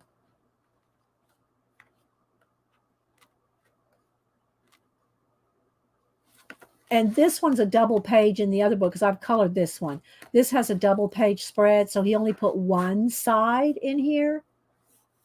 Because this iguana, I've colored the double page iguana spread. It doesn't, these two don't go together in the other book. There's the swans. I've colored those. So I'm going to go through. I'll go through there. There may be some new things in here, but I can't pick out. All right, so like this one. I've colored this fish. It's a double page fish. They're facing each other. So I only put one in here. But in the original, this one's facing another fish because I've colored that one. And the mech beetle, I've colored some of that mech beetle. So yeah, some of the pages I've done this in which one? Imagimorph? Anyway, in one of the other ones I'm going to show you. So, and I've started King Kong. So yeah, it's kind of like celebrating his coloring challenges. So it's different parts of it. Okay, so there's that. Let me put that one over there, and let's see. All right, so then the other three, and if you want to see his little sketchbook, it's just a little hardback book. I can go get that too. But this is Animorphia, Mythomorphia, and Imagimorphia. I'm trying to remember which came first. Let's see. Is it Imagimorphia or Animorphia? Okay, this one is from 2016. Animorphia is from 15, and Mythomorphia came after those two. So this one would be 17. So here's the order: Animorphia, Imagimorphia, and Mythomorphia. These were his first three. These were his first three books. So we're going to go through them. If y'all want to, I mean, we might as well, right? Since we're doing Kirby here today. And don't forget, guys, Janet comes on after me at 1 Eastern. I usually get done here about between 11:30 and 12 Eastern. And Janet comes on at 1 Eastern. So you have time to grab some lunch or coffee or something before Janet comes on. Okay, so Animorphia. Again, I started with some washes, and this paper was thin. This paper is copy paper thin, okay? Like his Color Morphia is like cardstock. This is very thin. This was his first book.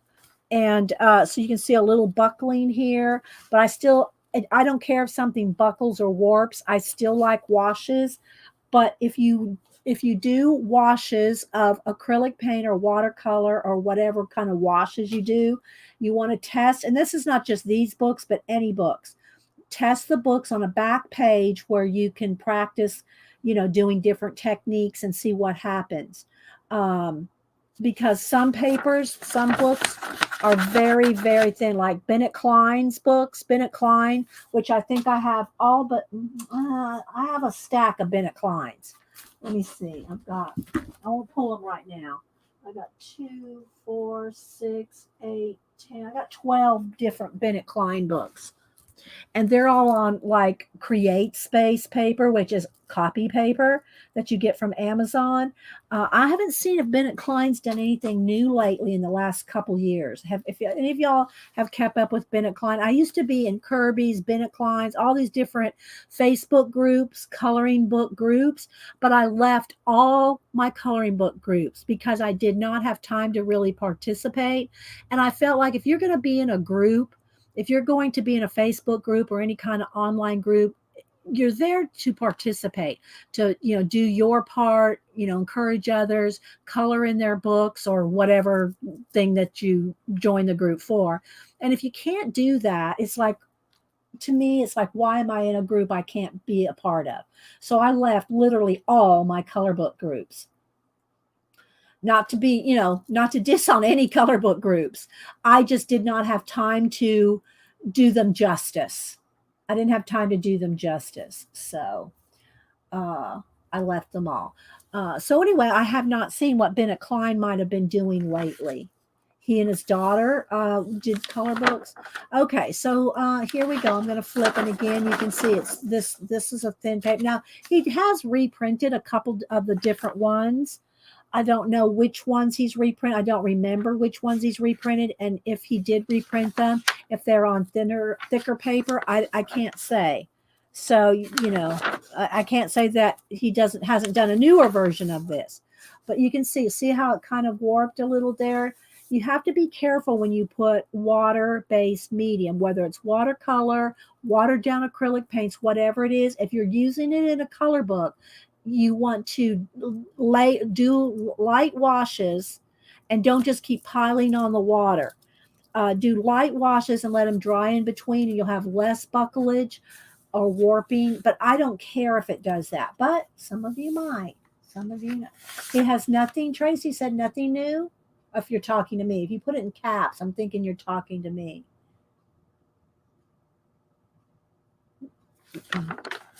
Okay, so again, you can see this is just, I started with just a wash of acrylic paint. I did this on purpose where I showed if you go out of line, it doesn't matter because you're going to paint this in. So you don't have to be real careful when you're trying to do edges like this, because if you're going to paint the background, say black, which is a lot of what I do, outer space in the back, or even if I did it dark green, like it's in a, forest or jungle, it doesn't matter because you're going to paint that solid out, right? Here's where I showed how you can, in this book, I think I did a lot of different techniques. This is stencil. So I stenciled the horns and then just started showing you, it's not done, but starting to show you some different techniques that you can use. Oh, Janet says Robert. I must have missed what page you were referring to, Janet. One of those she said it was Robert. So anyway, and here, this one's really warped. I don't remember what we did on the other side here. Oh no, I think we did this one. Oh no, it is on this side. We started, this is one of his pages where he has unfinished things for you to do things with. I showed you how you can do stamping and just different things just to practice, like a practice page. And if you want to fill these in, you could use paper piecing, which I did that in one of his books.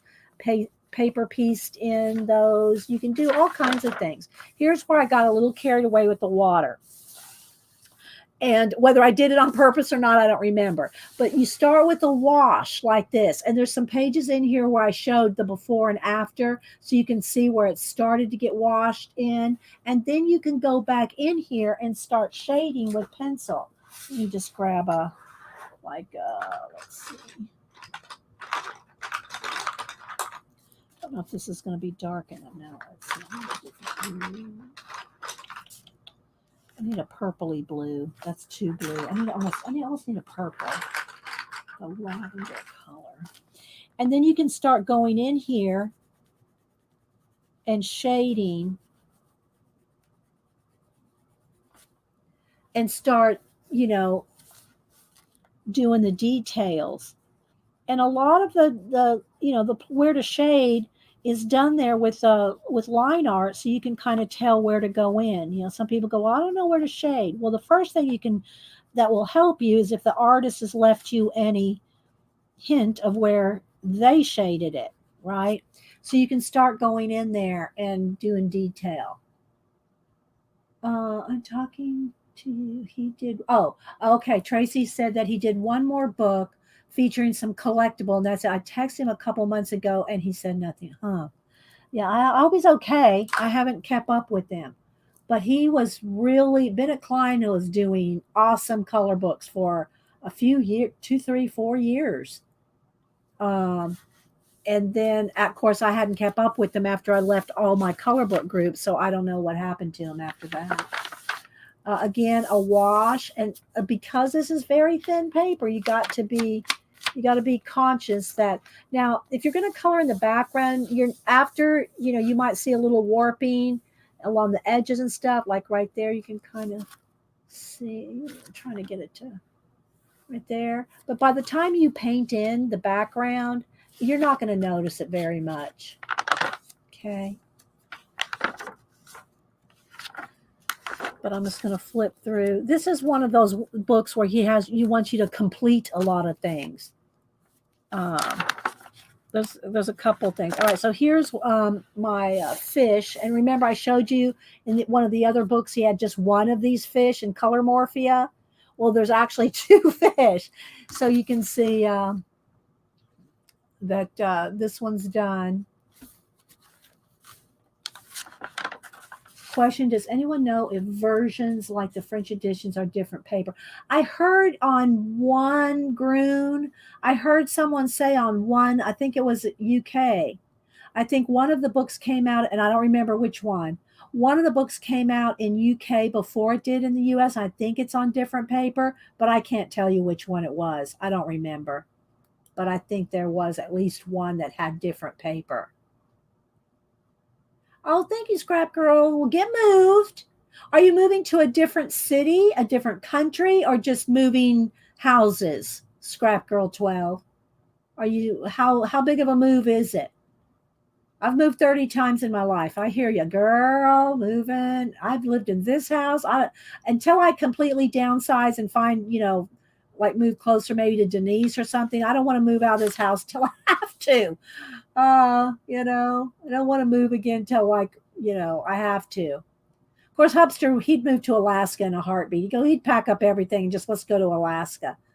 He maybe watch. He Hubster lurks every now and then. He'll pop in from work just to see, how it's going. Like right now, we have 225 people. So thanks everybody that's here and lurking.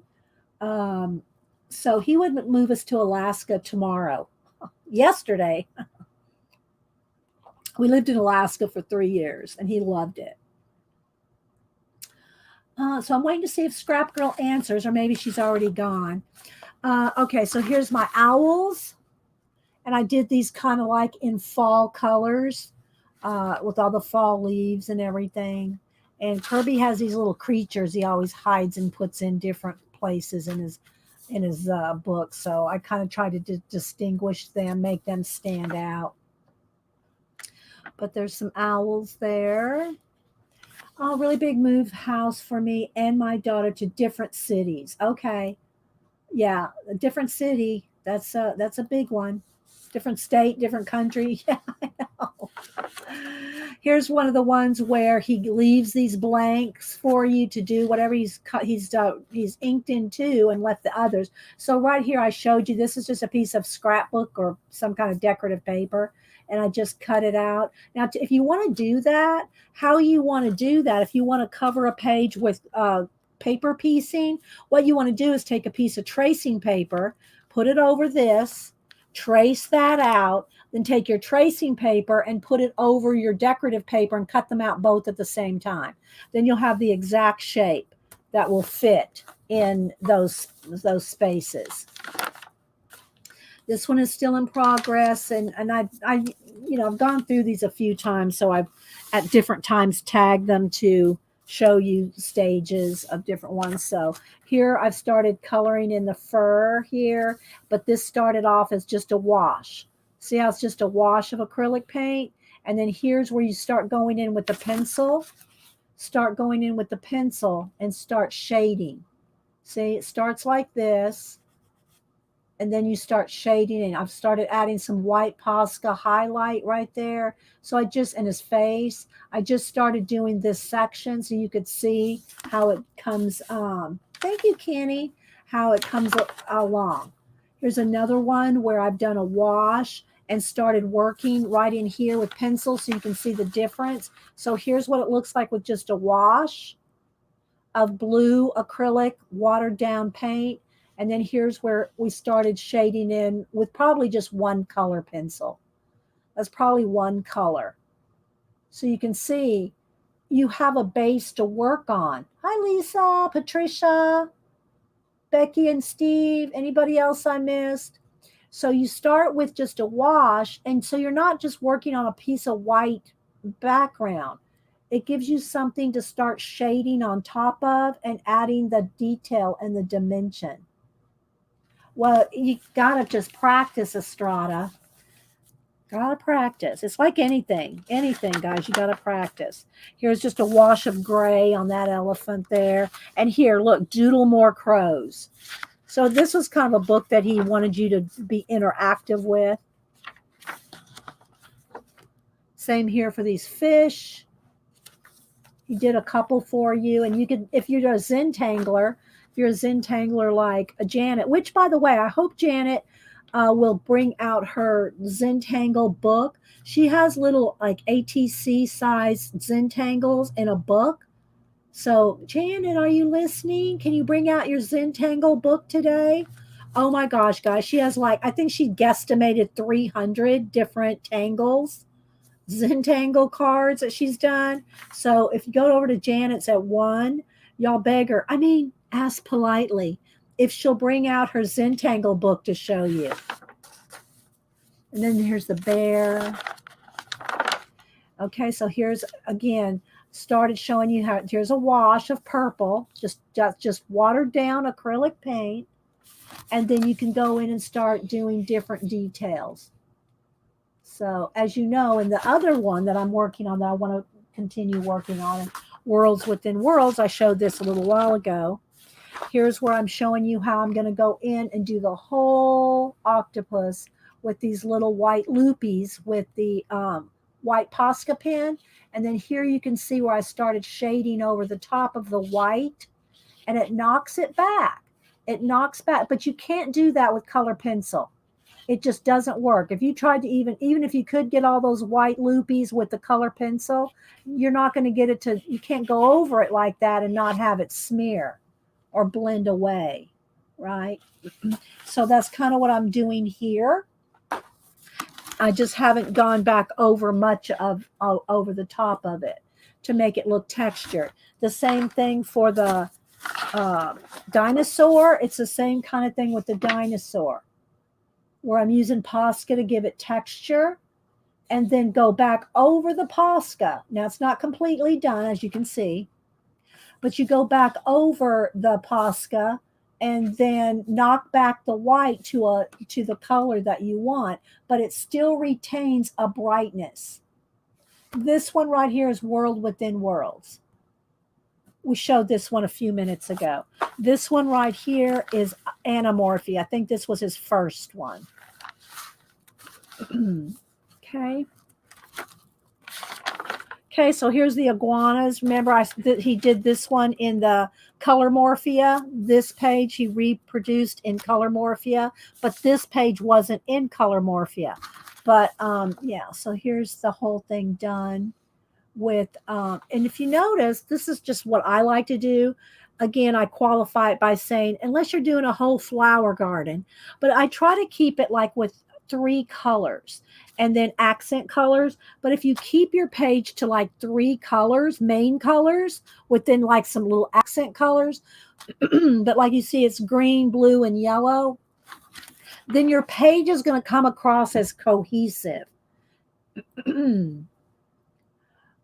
Yeah, do some tests, Travana. You have to water it down so that you still see the line art, unless you're just doing a solid background.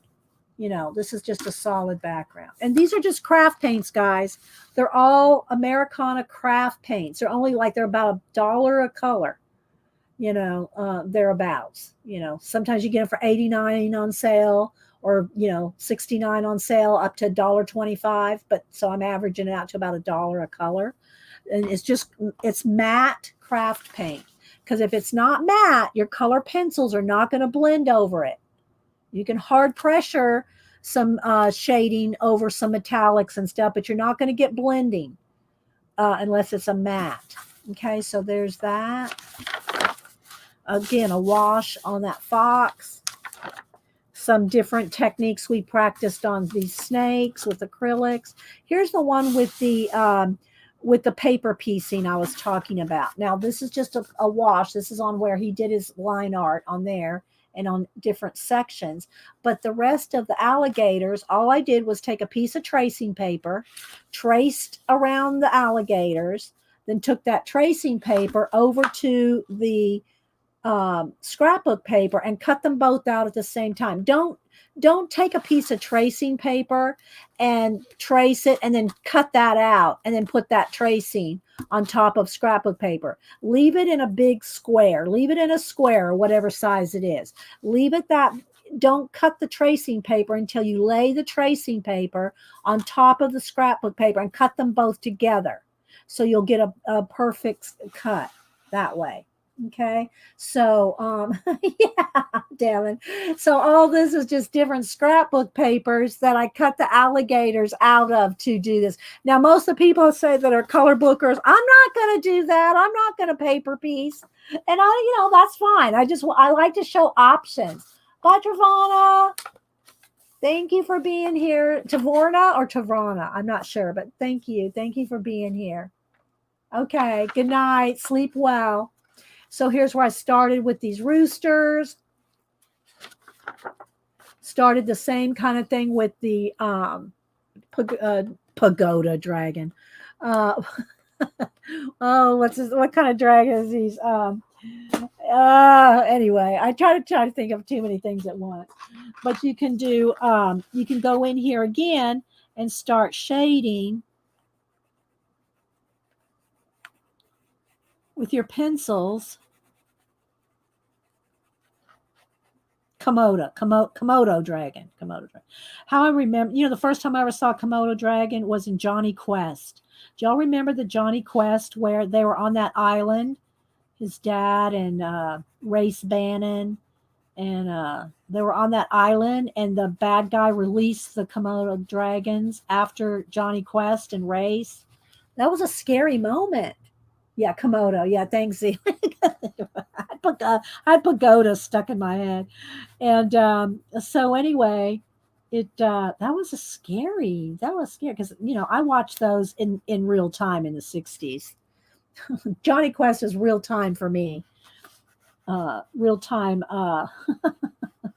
kid cartoons. That's the cartoon I grew up on. Johnny Quest, and I always wanted to be and the Avengers. By the way, Emma Peel from the Avengers, Diana Rigg. Yeah, I watched the Avengers when I was a kid. I wanted to be Emma Peel when I was a kid.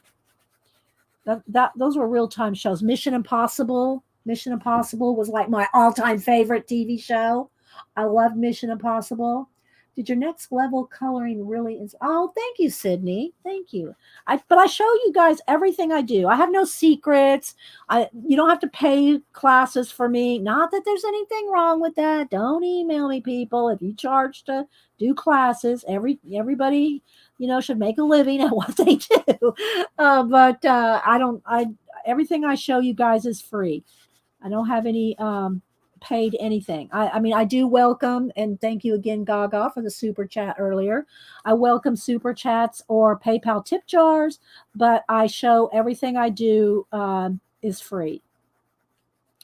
So, and if you do PayPal tip jar me or super chat me, as long as you send me your address, email me your address, which I do not share with anybody and do not put you on a mailing list. I got to sharpen this. I will send you out a print or some kind of thank you. One month I sent out like little traveler's notebooks that I put together, but for the most part I send out a print, a little print out monthly. I'll send a monthly thank you out to anybody that supported me within the last month. So just email me your address and I will send you out. And that goes for international too. International or in states. I'll send you a thank you out. I do those once a month. Fly watch Johnny Quest in reruns. Yeah. Now I see them every now and then on Cartoon Network or something like that. I'll see them every now and then. But it's not the same. I mean, I still think, oh, that was so cute, cool cartoon for the time. And I did watch I think it was a 2-hour documentary. There's a 2-hour documentary on YouTube on the making of Johnny Quest. That was really good, guys. If you get a chance, if you like Johnny Quest or even just the making of cartoons or anime or comics, any of that, if you like any of that, there's like a 2-hour, maybe longer. I don't remember. It's been a while since I watched it. But there's a making of Johnny Quest behind the scenes, and it was fascinating. I would have loved to have seen that when I was a kid watching the cartoon. I would have loved to have seen that documentary on Johnny Quest. And let's see. I think the TN book sent me Travel the World before it got to me. Oh, you never got one, Devin? I know I sent you one. I have more, Devin. I will put you down for an extra TN. Yeah, if y'all don't get your prints or something, I trust you guys to tell me the truth. If you don't get something, let me know, because if y'all don't tell me, I won't have any way of knowing. I don't track your prints and your gifts out. So if you don't get something, let me know, because I will be happy to send you another copy if something happens. And again, I trust you to tell me the truth that you didn't get it. So yeah. Well, we just love you, Devin. That's all it is. Oh, you got it. You just okay. Oh my gosh. I was made a note to send you another one, Devin. Okay. I was gonna send you another one. Okay, so and I'm just kind of pausing here just to kind of do a little demo of, shading over. So you can see I'm just kind of shading a little bit of where Kirby put his line art shading. All right, so there's like a first layer, and maybe there's a little more up in here. But if you do get a chance to watch the Johnny Quest documentary, it's really interesting. I just thinking about it makes me want to watch it again. Okay, so now let's get that. I have that dark green here. I'm pretty sure it's peacock green. Let's see. I think it's peacock green. So now I can go back in here. And again, you want to take your time and you want to shade, more, take your time. I'm just kind of trying to go through here, and because I just stopped on this one, and just kind of show you how then now you can get in here and do more detail. And then if you want to do all the little scales on him, all those little loopy things that I've been calling it, if you want to do all those little scales, then you can do that with the Posca. Somebody keeps messaging me. Oh, hang on.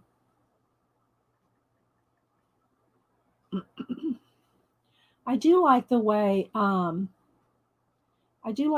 new 11 Pro Max phone. Hang on.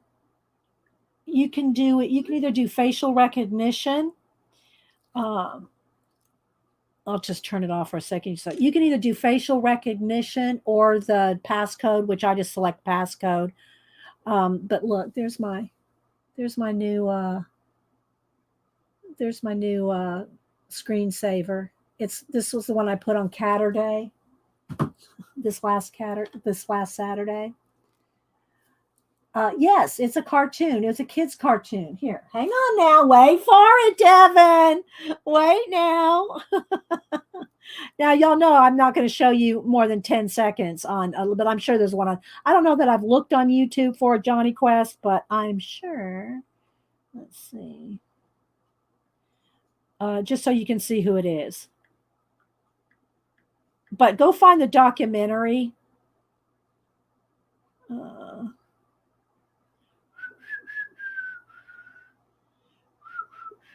This one was a good one. They're all good. I wish I could find the iguana one. I'm not sure which one it was called. Oh, there it is. The Great Johnny Quest documentary. Jerry Axson, Axson. I guess it was put up 2 years ago. It's 2 hours and 21 minutes. The Great Johnny Quest documentary. That's the one I was talking about. But I'm just going to show you a clip from. They have the full episodes there. Of course, I don't know if they're, illegal, but. And Haji, let me see right now. There they are, the Komodo dragons.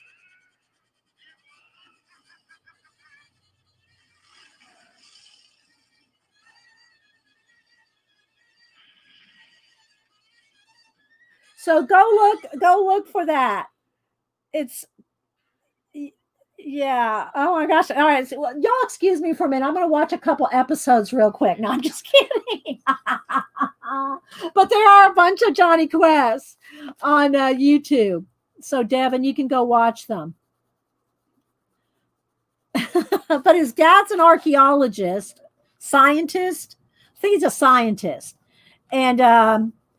And Johnny Quest and Haji, his Indian, from India, his Indian best friend, and Race Bannon, who is the dad's like, I don't want to call him his bodyguard, his friend and assistant. So yeah. Okay, Devin. Bye. Have a great day.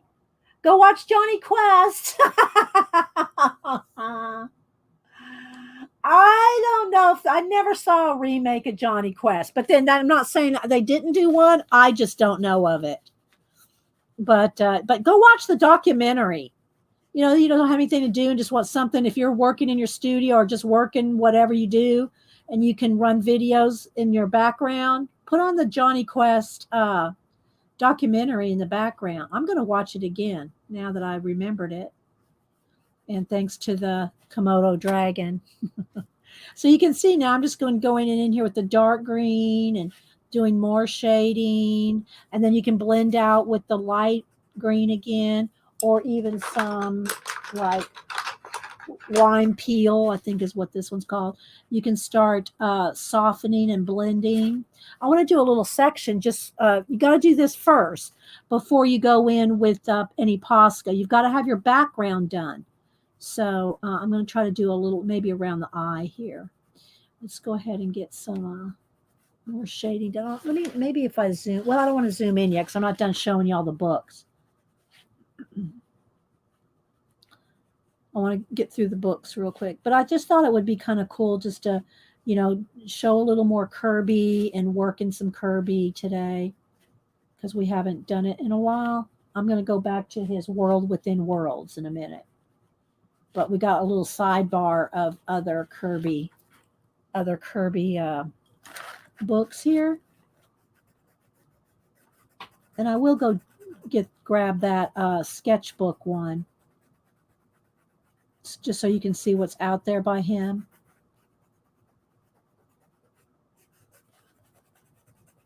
Okay, so let's just stop with that just so I can kind of show you. You can take your Posca and you can do all the little, I'm going to take my time here just for a second. You can do the little texture on the face. And you can do it however you want. You can kind of follow Kirby's loopies, the little skin scales. Or you can add your own or add some more. I'll hold this up to the camera just a minute.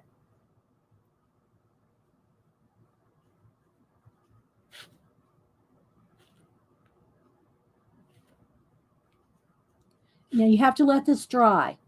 You have to let the Posca dry. If you try to go over it now, you will just smear it right off. You have to let it 100% dry, which I can hit it with the heat gun. But if you don't have a heat tool, then you need to just let it sit for a while to dry. Maybe some dots right in these small areas.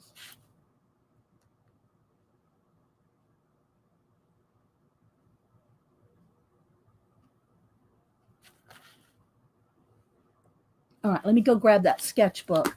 So here, so you can see what I mean about going in there with the white Posca. See where all his little black lines are? Well, rather than trying to just like shade on those, don't throw shade, throw highlights instead. Okay, hang on. Let me go get that other book.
Okay, sorry it took a second.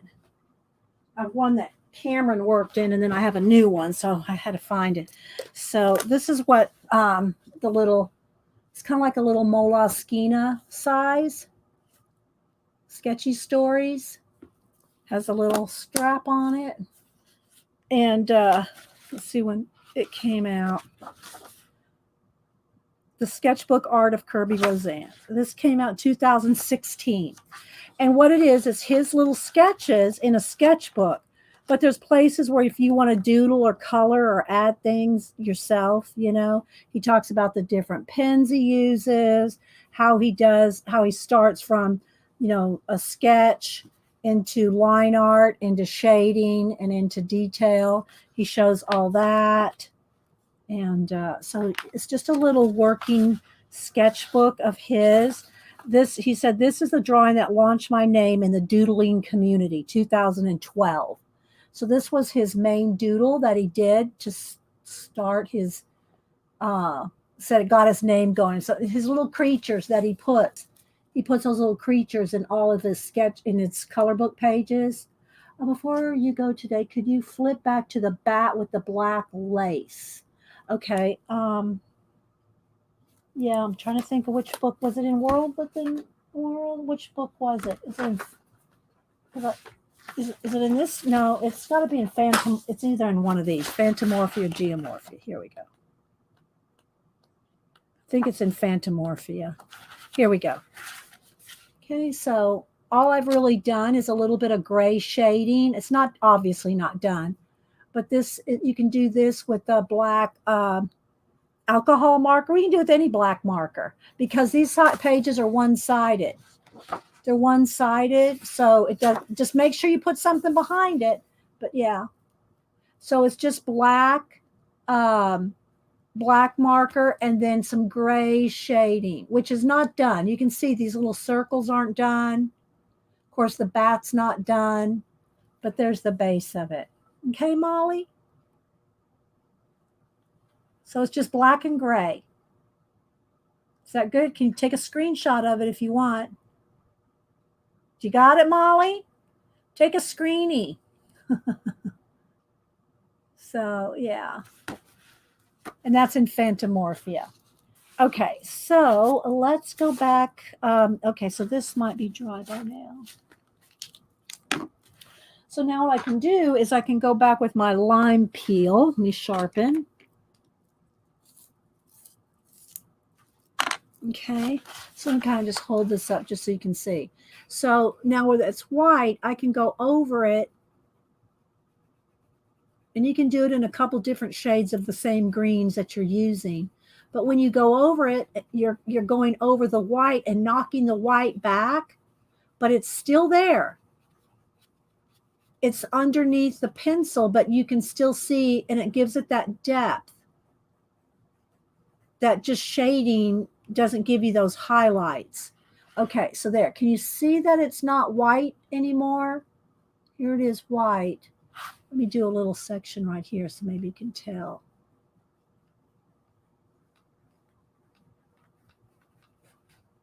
See? So kind of like in my the dragon here, I mean the dinosaur. See?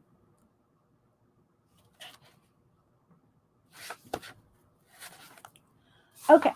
So I'm going to move on from this. Oh, yeah, I wanted to do a little more of a flip through this. So he talks about his different, he has little notes and the names of the stuff in there. But so you can color, like here's the color artwork for different, album and different things. This goes back to 2014, his art here. Just so you can kind of see, it's his sketchbook. So that's called Sketchy Stories, and it's ISBN 978-631-06-1752. I'm sure you can get it on Amazon. Okay. All right. All right, so let's keep going here. Here's another one of those. You can do whatever you want. Color it in. You're welcome, Molly. I puppy heart using alcohol markers as a base. Yeah, you can use alcohol markers as long as it's one-sided page. All right, here's another example of where I've done washes and colored parts of it so you can see the difference. So here's like just the wash. And here we started doing some shading here, but you can really see it where I've shaded around the eye. See? So you can go from just like this to that shade. Here's a good part. See? But you have a base to start on. Okay. Couple of the flamingos. And then, of course, all the hidden things. So that's Anamorphia. That was his first one. And then the next one was Imagimorphia, which we're going out of order. I showed the 3 newest ones first. Now I'm showing the 3 older ones second. Okay, so again, started with the wash here. This is not shaded in, but I did throw some misty clouds on there. Here's where I just did some backgrounds. And again, a lot of these are done on camera so that you can see me doing different stages of things. Like here, we might take, let's go in with a darker and shade right along the shoreline here.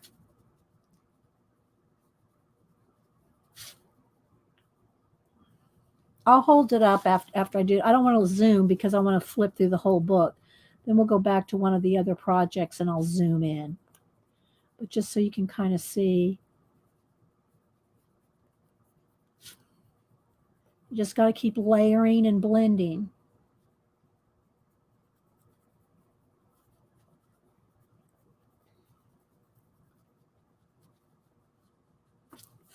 So see how just shading darker and darker and you get that depth. Get the depth there. So it looks like you could just fall right in there. All right. Let's see what we got in this book. Again, this one is Imagimorphia. Some more backgrounds at the intro pages. Then here's the Swans. And we did see one of the Swans was in the Color Morphia, just one side. So they're not done, but I did show you how you can go in here with acrylic paint on top of your coloring. So to get like those white feather things, that's white acrylic paint with a brush. And I brushed in just little brush strokes to make those feathers. Now you can go back in underneath the feathers and shade even more. And do more. See, like the fish, they're not shaded. They're just blocked in. So you just, and of course the sky, sky's painted in a dark blue. And then on top of the blue, because it's acrylic paint, you can take your pencil and go around things and give it a glow. If you had colored this with colored pencil, dark blue color pencil, you could not do this.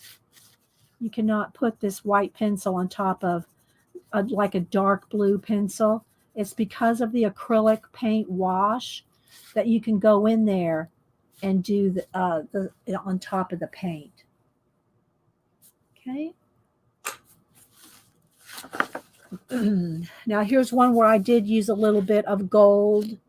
But again, when you use gold, you can hard pressure some shading, but you're not going to blend. You're not going to get to blend. This right here is done with a swoop, a whoosh of white paint to give it that shine.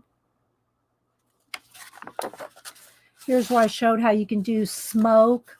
Again, gray acrylic paint background that you can work on top of.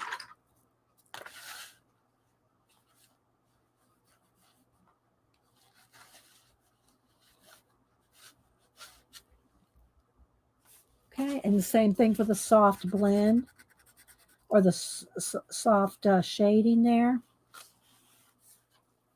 So I just like to show you guys lots of techniques, whether I finish the page on the stream, which is rare because it takes many hours. But I do try to post them on IG and Twitter. And I do have a color book Facebook album that is public. So even if you don't follow me on Facebook, you can still go see my Facebook album is public. Here's where I use some copper paint on a baby wipe and just kind of smushed it in there just to give it, because this is going to be a lot of copper and it's a mech moth. And so it's got some in there, and then you can see how, and again, this is black acrylic paint, flat.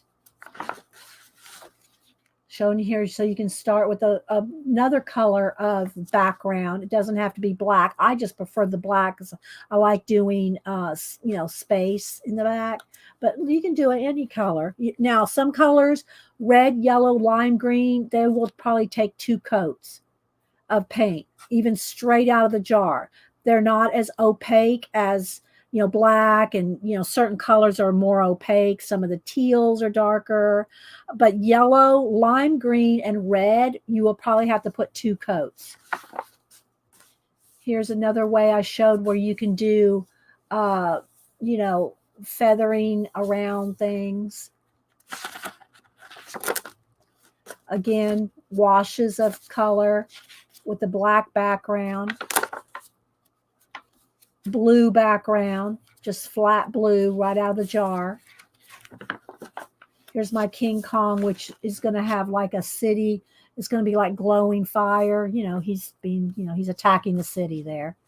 And so I showed how to do that. A lot of these guys, I have playlists. Look at my color book playlist. I have hundreds probably. I'm not sure how many are in my color book playlist. Here's a same thing with the kind of a glow around them, except this time with a light purple instead of white. So painted the background a dark purple, and then come in here with pencil, a lavender pencil.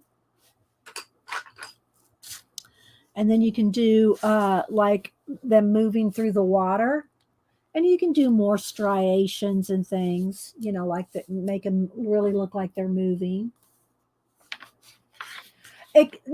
Depending on, like, this book has a little bit thicker pages than the first one. The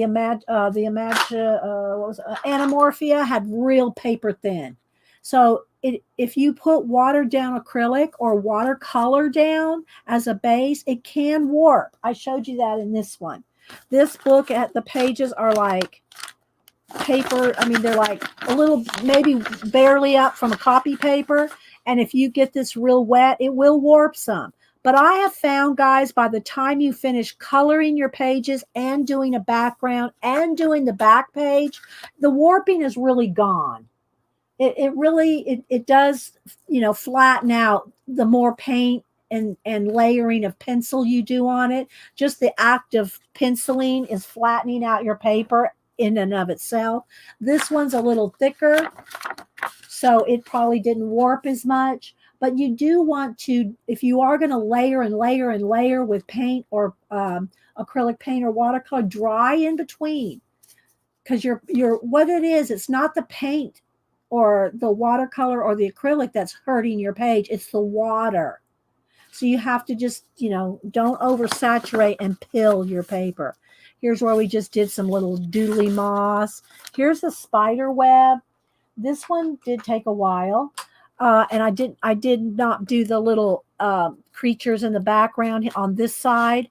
And but I wanted to see how you could see. I went over everything with a gel pen, a silver gel pen, and then on top of the silver gel pen, I did stickles.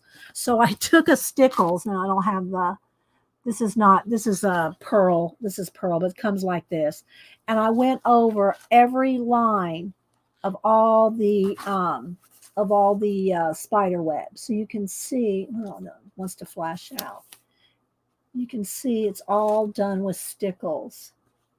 Now, when I did this, I had put watercolor, I think, down on the red spider, and then I went over it with red stickles, and it did go through. So, not that it matters because I'm going to paint over this anyway, but just make sure if you stickle over something that you've got watercolor on or a water-based marker, if you stickle over it, it might want to bleed through. So you always want to test this stuff, guys. That's why in the back pages where he's got his, list of the little creatures and use those as test pages. Make sure that your alcohol, your watercolor, your pens, your markers, whatever it is you're using, does what you want it to do. Okay, there's just another flat background. Here's my mech moths, and I always do this every time because my intention is with this movement was to make them go.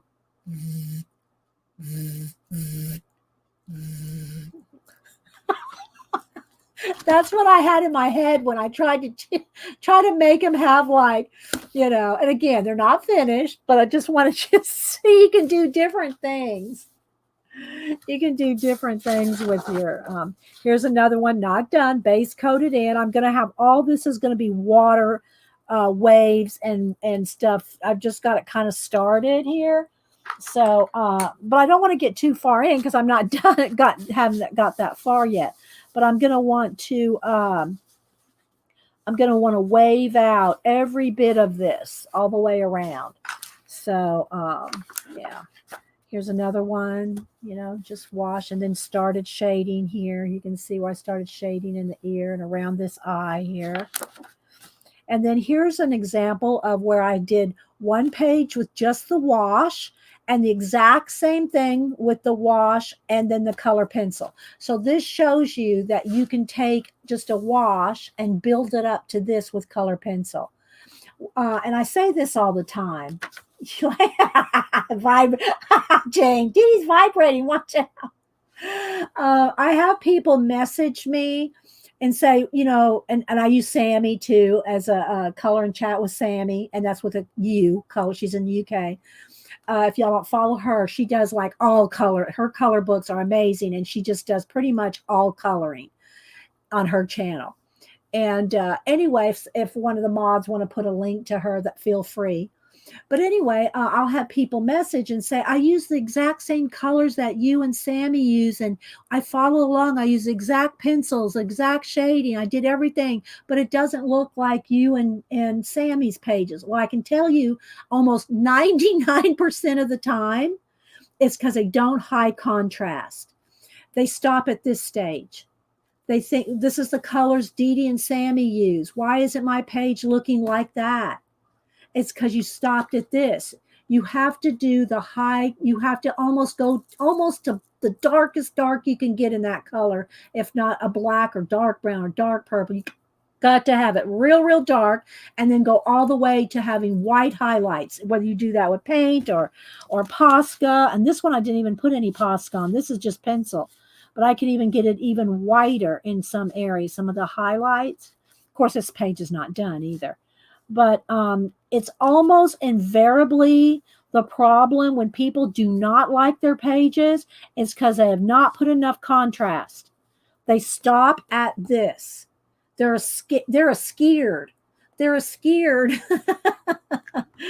to go this light and this dark. And not saying you have to do this, but if you want that drama in your pages, and again, after this dries, I could go back over it with purple and knock it back some so that it's not white, it'll be purple. But I'm just trying to show you the high contrast. It makes all the difference. Yeah, use caps if you're talking to me. Let's see, creative touches. Do you color blend? Please let me know what wash. A wash is watered down acrylic paint. Watered down. Well, this is obviously purple.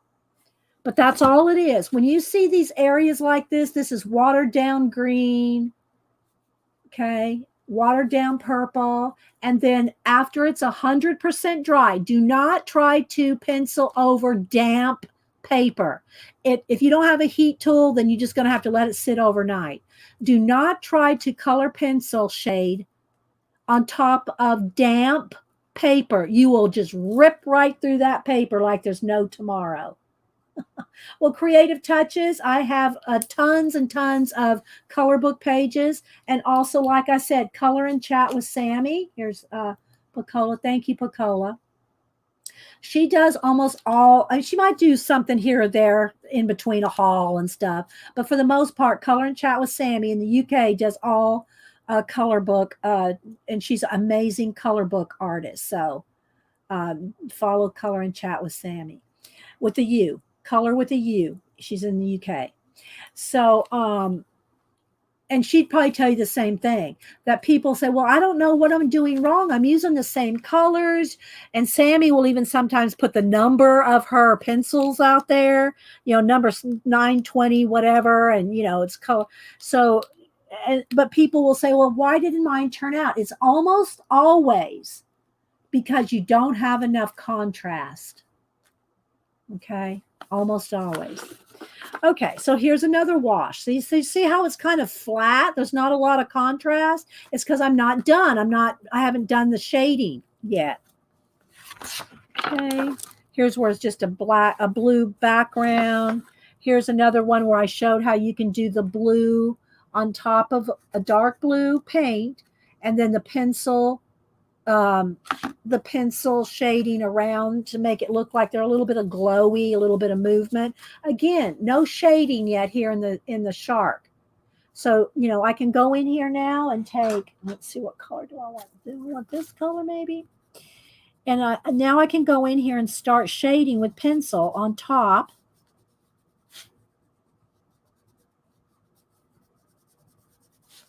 On top of the wash of acrylic paint. Let me just do one little section here. And you can do it with 2 or 3, colors of blue or whatever, you can even blend in some black right along some edges if you want, because you can add black. Be careful with the black unless it's actually something that has black in it. But if you're shading with black, you can put in a little black, but then go back over it with your blue, which will knock it back, but it'll still be dark. Okay. See how that one little bit of black right in the shadows there? I'm just going to do one little section. That's why I like having these half done pages or partially done pages, so I can go in here and show you. Again, when I finish a page, I always post them 99% of the time. I try to remember to always post my finished pages on Instagram and Facebook album, because I rarely finish a page because it does take many hours, right? Okay, so now I've got some of the shading done here. And again, you can go in here with your Posca and all the little texture bits you can put in here with a white Posca, let that dry 100%, and then go back over the little white Posca marks with the blue, and you'll knock it back, but you'll see that 3-dimension texture that you really just can't get with just shading, in my opinion. Okay, so now once that dries, again, it'll be back to, let me get the Dinosaur again, to doing textured skin like this. Okay. And you can do that, and you don't have, I'm just following his little marks. You can do whatever, So, but there's just so much you can do.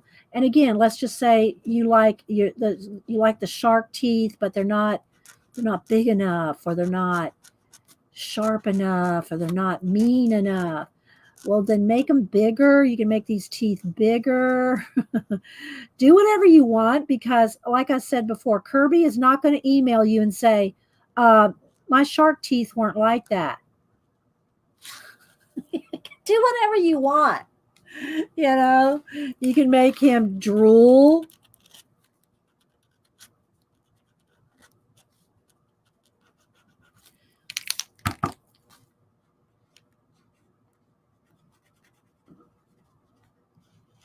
Now, you don't want to add these kind of these little little fancy little things like this until you are completely done with the background. You try to do this and you go, well, I'm not done coloring the shark yet. You don't want to have to try to color between the drool. Don't try to color between the drool. I'm just showing you this so that you can see what you can do. Oh, you were hold the pencil way back. Why? Well, a couple of reasons why I hold the pencil back. One is because it's lighter pressure when you do that. If you have a problem with hard pressure and you're bearing down and you're not getting layers, hold your pencil way back, and it's almost like you can't do that. The other reason I do it is so you can see what I'm doing. When I'm streaming, I don't want my hand to cover up what I'm doing. So it's kind of a combo of both. But you get used to, where you can hold your pencil and not, don't do this. Don't get down right on there and bear down. You want to hold, if you get in the habit of holding your pencil further back, then you're going to do lighter shading. And it'll be a softer touch and you can do more blending. Once you pile up the wax on Prismacolors, you can hard pressure more color down, but you can't blend. After you've got 10 layers of wax buildup, you're not going to be able to blend soft. Okay. So if you get in the practice of holding your pencil further back, it just causes you to have a softer touch. Yeah. Can sharks drool underwater? Well, that's a good question, Jane. I guess if it's thick drool, maybe if it's thick drool. Yeah, don't strangle your pencils because I'm always strangling. Now, don't do that. It helps if you hold your pencil further, but you don't have to hold it all the way back. I hold it back a little further than I would if I was just by myself because I want y'all to see, but at least halfway. Hold it back at least halfway so you can, and you can still get some good pressure on there. You can still put some pressure on there, but it causes you to be more gentle. Okay. The sharks drool underwater. Oh. Okay, so let's keep moving. So again, you can do different color backgrounds. All this is a wash. But look how quick you can, if you try to get a color pencil, all this just like, immediately 5 minutes and you've got a wash down and you feel like, oh, I've accomplished something. Now I can just get in here with my purple pencil. I can get in there and start shading. I can get in there and start shading. Now, and also you want sharp. You want to keep your pencil sharp. So this one was a little dull. So then you can get in there and, follow Kirby's line art and where he shaded. And that's a good start. If you're not sure where to shade, follow the artist's line art that they've already put in there for you. As a start, you can do that. You can always go in and do more. But it's a start. So, I don't know where to shade under those feathers. Well, there's lines there already that Kirby put in. So just follow Kirby's line art and you can see where to shade initially. See how quick that was? And it's because I'm on top of a wash. Okay, and you're making a leather, black, purple corset journal? Abigail. Make sure you post that on Facebook. If y'all don't follow Abigail on Facebook, now again, I don't know what her requirements are for a follow back. I always tell people, go follow so-and-so. Well, they may not want followers. I don't know.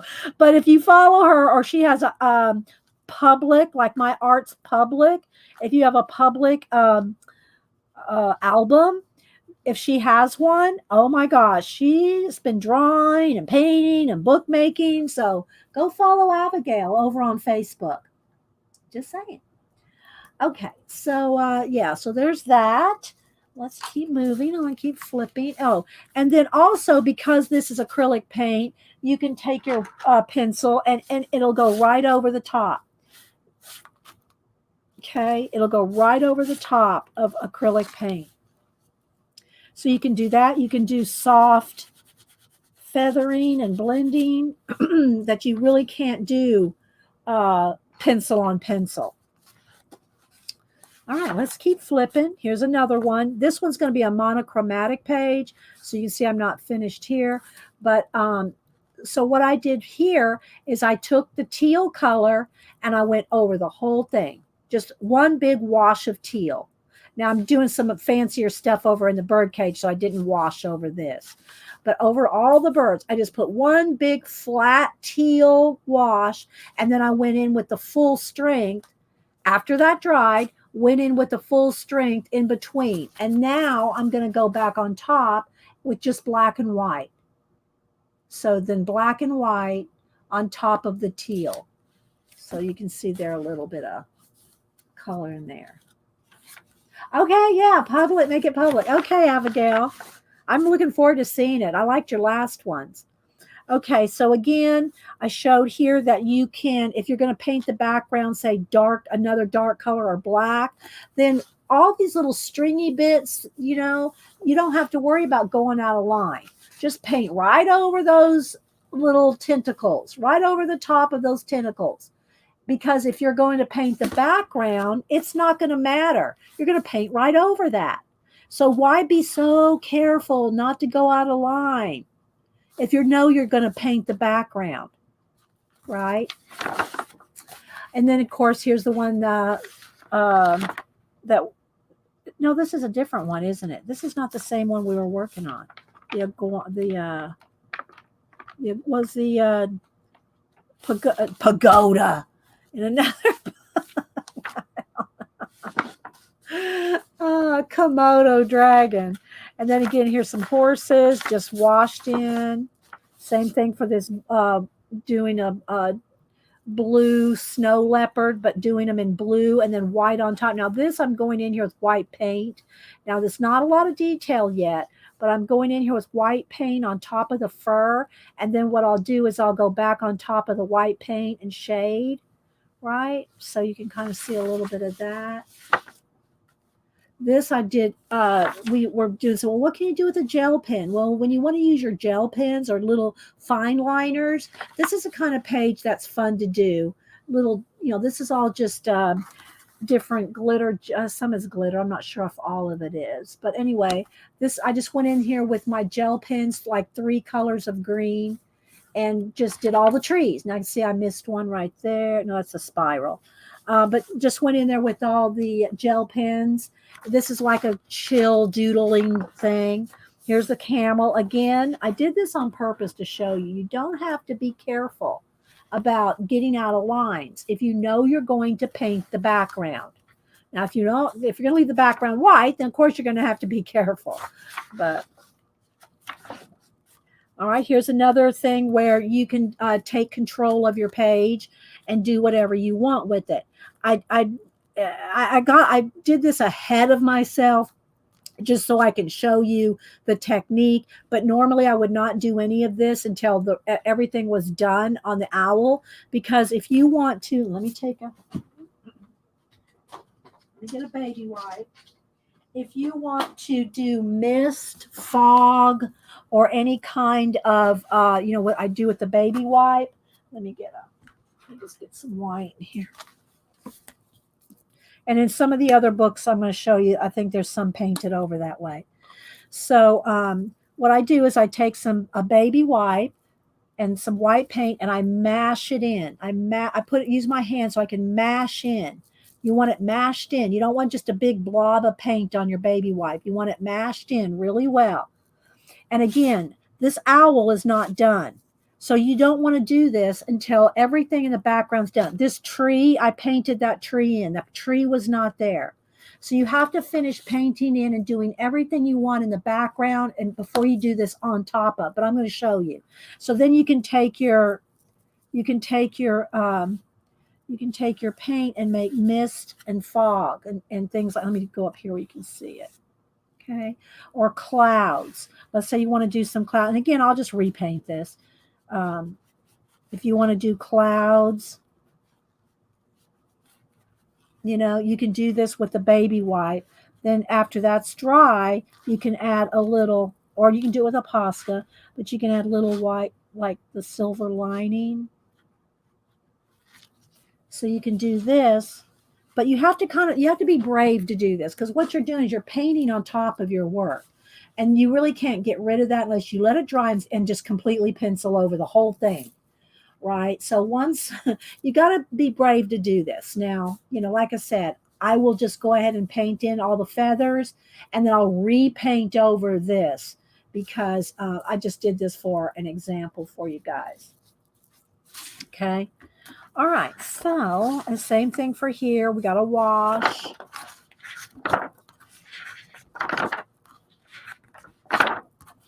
And then these are some pages in the back where he just does some little repeats. But I showed you again, you can do a wash, a complete wash if you're going to paint the background, because I will paint the background black in this and throw a bucket of stars on it, and all my snails will be free floating in space. Okay, but like, let's just take this pink one, for example. Let's get some, maybe a magenta. So it's just got a pink wash on it. Maybe I should, I'll zoom in for a second. I'll zoom back out when I flip, because when I'm flipping through the books, obviously you can't see. Okay, so you can start. I hope all this is helpful. If you're just, haven't got into coloring, or you want to, or you want some tips and techniques. Now, there's tons and tons. There's tons and tons of color book artists out there. So you're not going to have any hard time finding plenty of color book artists to show you techniques. These are just the way I do it.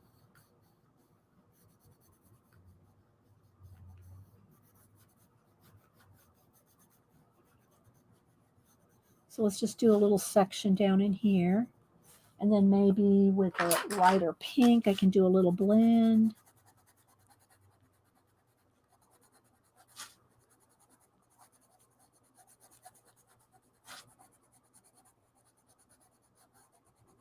Okay, that little white paper airplane there.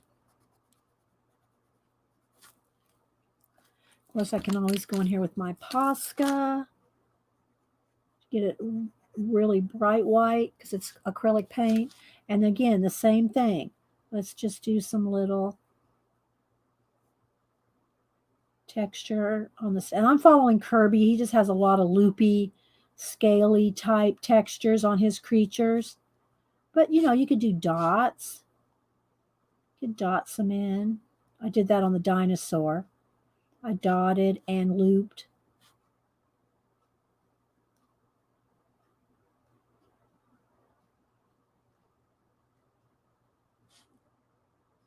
Maybe some more dots, dots and loops, loops and dots.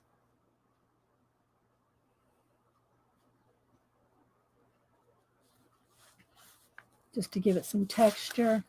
Well, we're not very focused there. That's like it's wanting to move. Look at that. Look at that white there. It's wanting to move. I mean, like camera fuzzy. Maybe I'm just way too close. Let's back out 1, 2. That's better. So you can see I got that. Now, after that dries, I'll go over it with the pink. Let me hit it with the heat gun.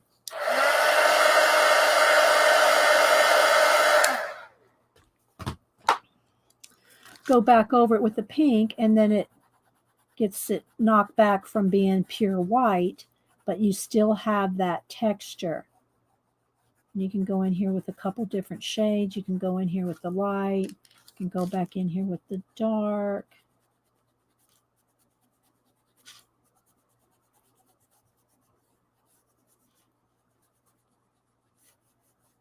You can even get in there with some other darker.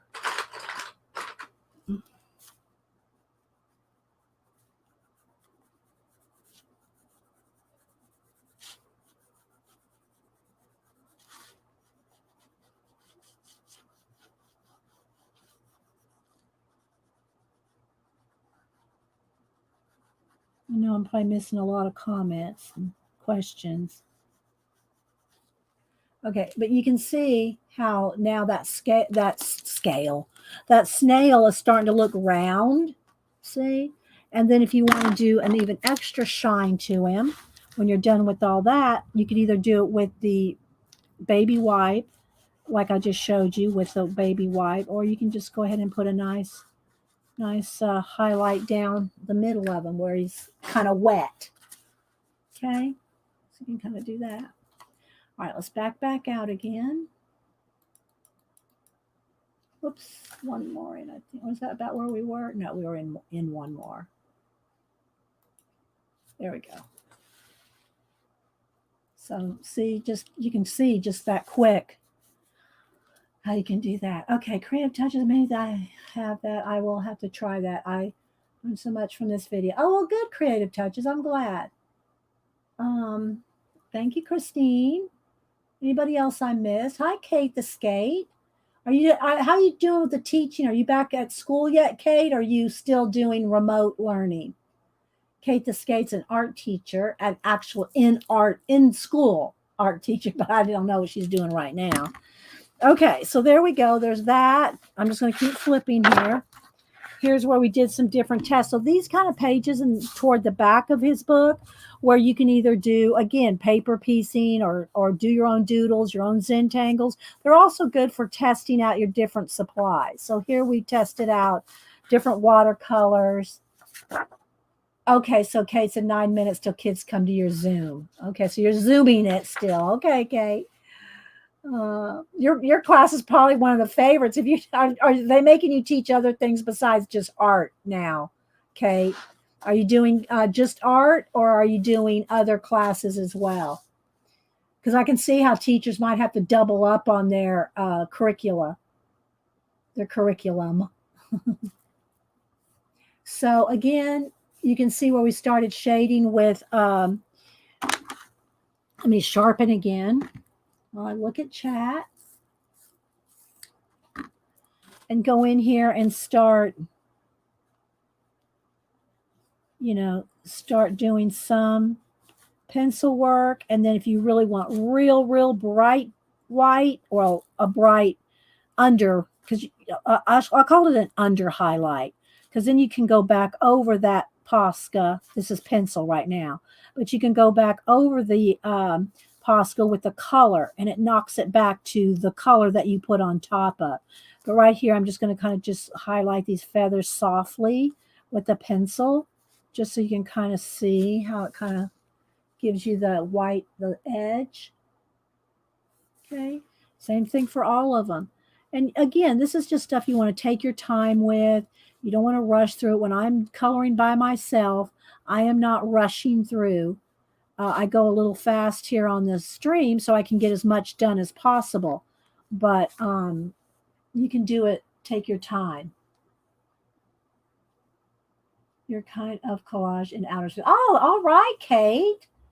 Teach them. Kate says she's going to teach them collage in space. It's so easy to do.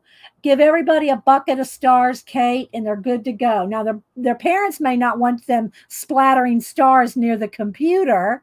Tell them to back away from the computer, Kate.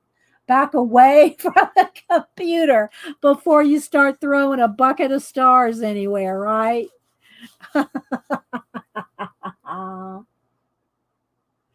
Oh, that'd be nice. Oh, well, I think my my videos are family friendly for the most part. Although they're not made for kids. Don't anybody email me. My videos are not made. They're not directed. I think a lot of people misconstrued all that stuff that happened with YouTube some time ago about you can't have any content on your channel that's for kids. Well, that's not what they were worried about. What they were trying to avoid is people making videos directed at kids, toys and whatever, that they were directed at kids, so that advertising for kids, that's the whole thing. It was about advertising toward kids. So when you're telling people this, an adult color book is not made for kids, you are not directing your video for kids. That does not mean that, you can't have family content. And it also doesn't mean that you can't say a cuss word. So, I think a lot of people got that kind of, you know, messed up back when that happened. Of course, nobody really knew exactly what was going on. Bucket of Stars is totally on the agenda. Okay. We'll tell them not to do it near the computer. Oh, here comes a cat. Okay, so again, here's another, you see the shading though that's already there. So once you put a one color wash, like a main color wash, then you're got plenty of leeway and working room. My cat's right there in case y'all didn't see that. Then you have plenty of, let me sharpen.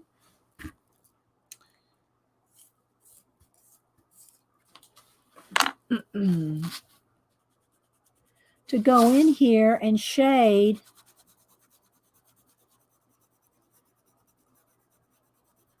and I always try to tell people go light.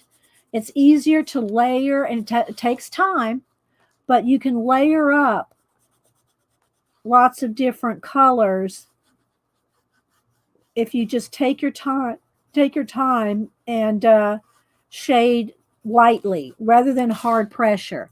Now, if you know that there's going to be, for instance, like his nostril and the pupil in his eye, if you know that you're going to want that to be a dark black, you go ahead and hard pressure that in. You already know that's, and the same thing for here.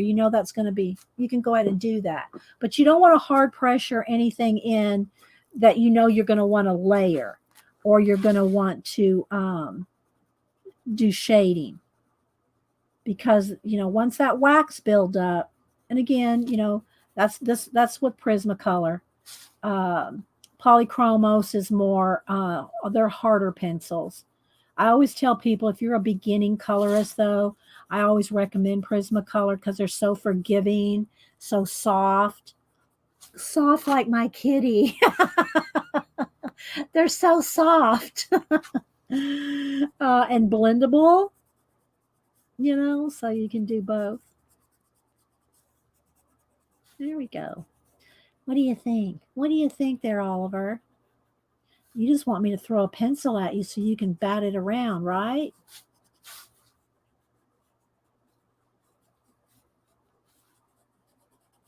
So you can see, maybe without the shadow, how you can go and start, this is just with one color. If you get in here with, a couple of colors, like let me get a yellow ochre maybe. You can get in here with, more than one color. I'm just trying to keep it as simple as you can.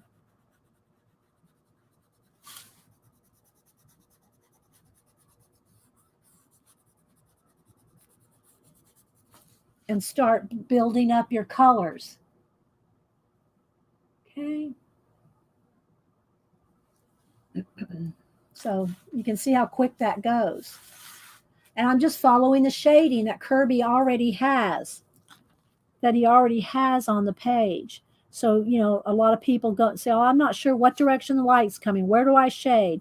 Well, to start with, you can follow the artist lines that they've already put in. Okay.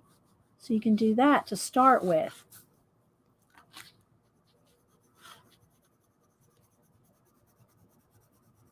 Are you falling asleep there, baby? Are you falling asleep? Sitting up? You want to lay down? Now Mama can't turn the page. You're just a purring. Just a purring. Yes, you are. Just a purring. Say, excuse me, everybody, for just a minute. Baby needs some pets.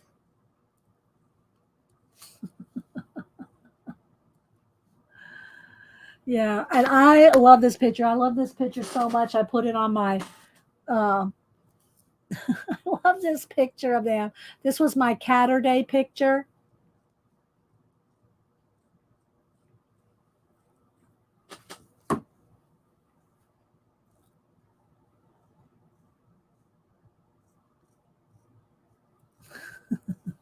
Can I turn the page? Okay, I think that might actually be the last page. Yeah, then the answer. So we'll just let him sit on that book while we go to the last one of the three, which is Anna. Wait, do I have that right? Is that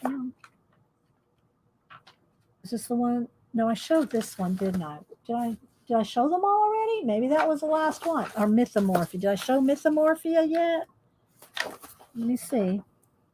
Okay, I haven't shown Mythomorphia. This was the last of the original three. The Coloring Cat Whisperer.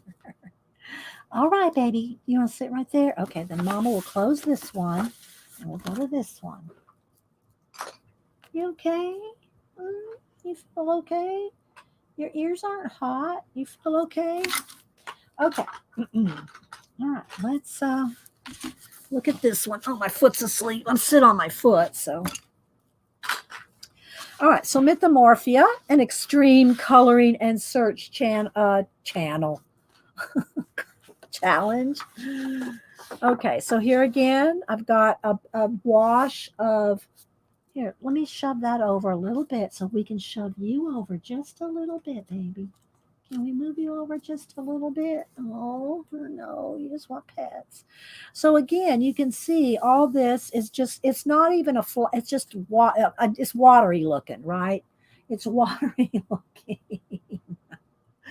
But then you can go in here and start shading around all the little areas. Again, this is what it takes. It'll take you a while, but it would take you 10 times as long if you didn't have a wash. Okay, so all these are like little rocks or little bubbles. I think it's rocks, but it's underwater. So I'm petting my cat with my left hand, trying to coordinate this one right. So you can see, you can start going in here and shading. Like I would probably start by going all the way around this Aztec looking. Why is my alarm going off? But not on my phone. I don't know. Is there somebody delivering a package? I can look on my phone. It's not Ring. It's with ADT, but it's like Ring, where you can see the doorbell. Yeah, anybody at your door. So anyway, go around. Let me look out. Let's look out at my porch. Y'all want to look out on my porch with me? Let's see. Let me go over to.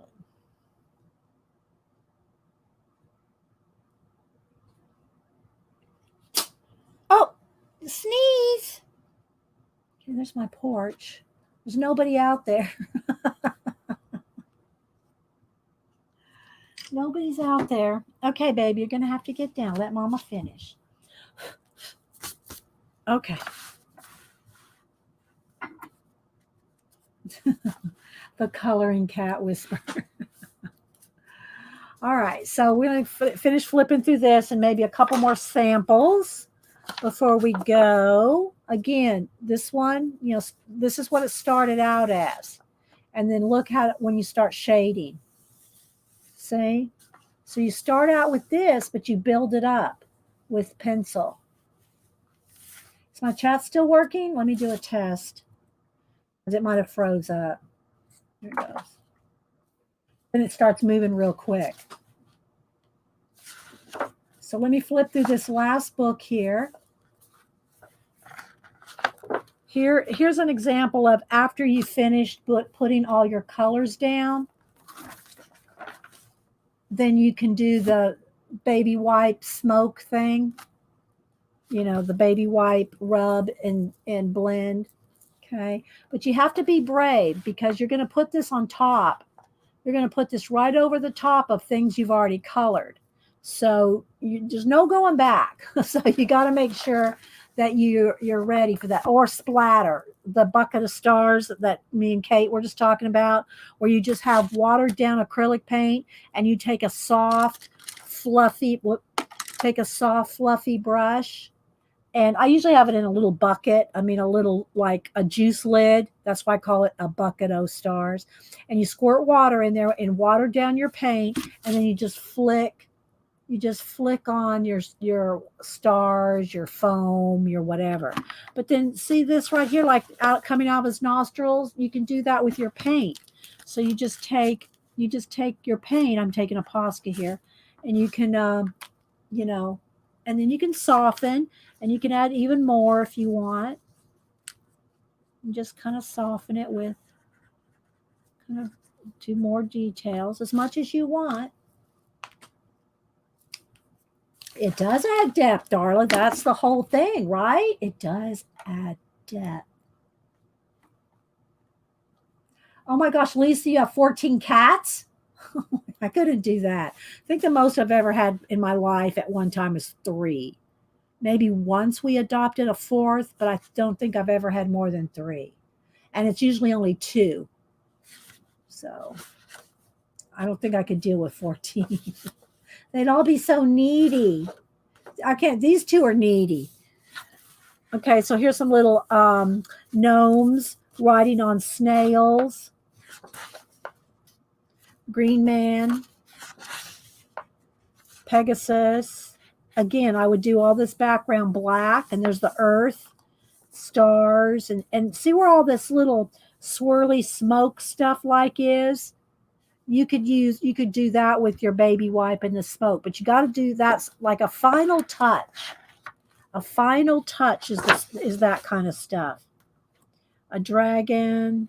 See, now I want to get into all these pages that I've marked. The old gnome and the young gnome, the lazy gnome. And there's a lion, and same thing with all these little flame things. You could do that with the color. See, I do it with the white to show you the dramatic, but let's just say you had all this black, okay? You had all this black in the background. You can get yellow and orange and put it on your baby wipe, and gotta add the sound effects. You gotta add the sound effects or it doesn't work.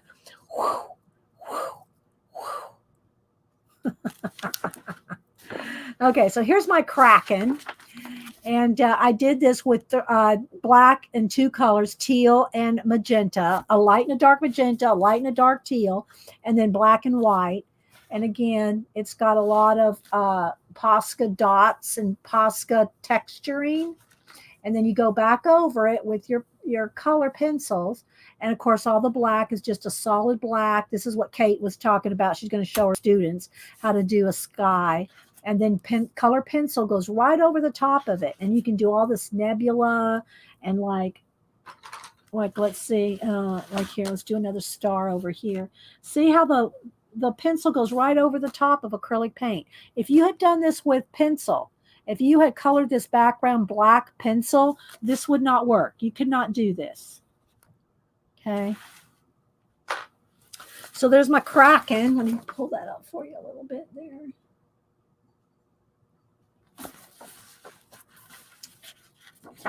So let's do a flip through the rest of this one. Again, showing you how you can do mist and clouds over the top. But again, this is not finished being colored, so don't do this until you're completely done. I'll just go ahead and paint color pencil right over the top of it and then redo that. I just wanted to show how you can do the mist, but that's the last thing you want to do on top of everything else. Here's where I've painted around to show you the black paint and how you can do wisps and glows and things around on top of black paint. Here's the same type of thing where I did all these glows around the tree. This one I showed how you can do a winter snow scene and there's stickles in there. The same thing goes with this. When you put any kind of stickles or any shiny, glittery bits like up there in the mountains, that goes on last. Don't try to do that and then pencil on top. You won't be able to. So this is all a purple and blue snow scene with a sunset behind it. Again, just a wash. Now here's one that there are probably 4 to 5 videos. This is a few years ago when I did this one. And there was supposed to be like 5 or 6 videos. This one is one of the few that I've shown every single step, except one video did not upload for whatever reason. I tried it over and over. So I think there's 4 videos on this.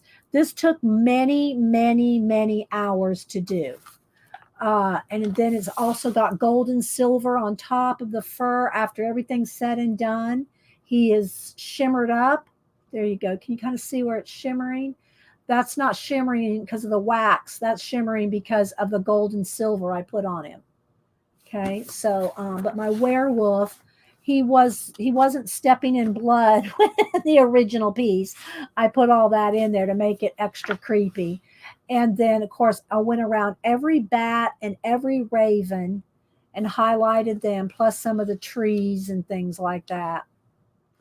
But this one is many, many hours of work.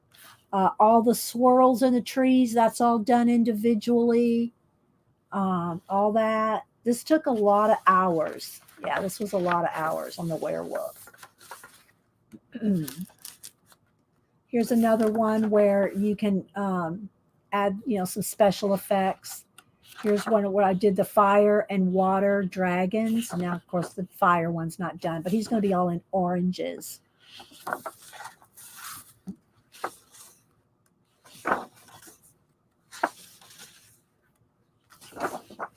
Oh, thanks, Janet. Janet likes to see him again because she forgets. Oh, I never see. Oh, thanks, Janet. I like to flip through them and just kind of review certain techniques because people forget the techniques too, right? Forget what you can do with them. All right, so here's another one that took many hours because each one of these scales is not only with the Posca, but then I went back to each scale and shaded each scale. Oh, it's going to flash out. There you go, right there. You can kind of see.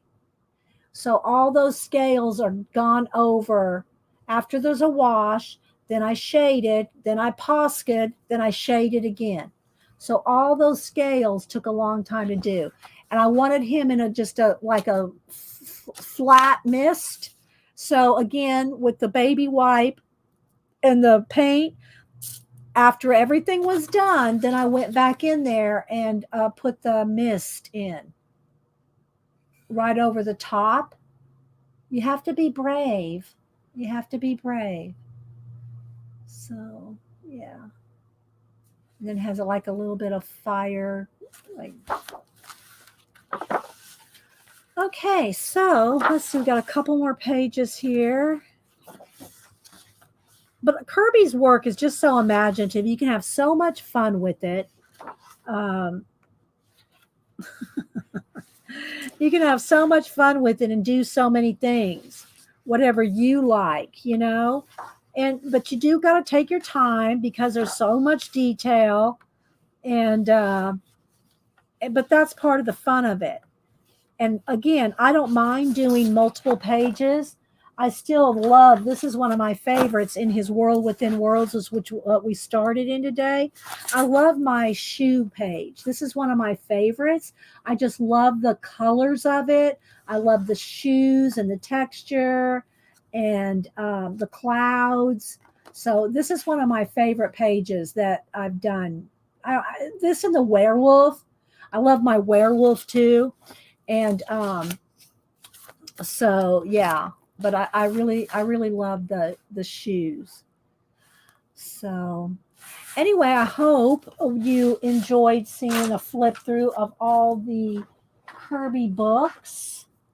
Again, they're not in any order, but Geomorphia, Phantomorphia, Imagimorphia, Anamorphia, Worlds Within Worlds, and Mythomorphia. And this is the one I've been working, the newest one. And again, I'm working in all the little, I don't want to call them scale on an octopus, but yeah, the little texture.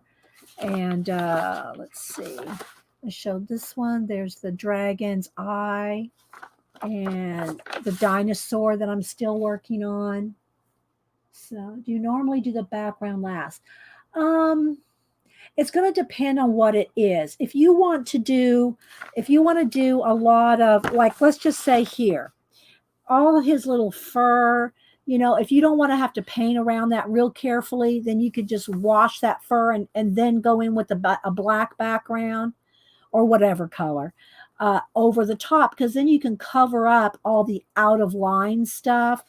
It just depends. You know, some days I feel like doing a big wash over everything and then going in with the black.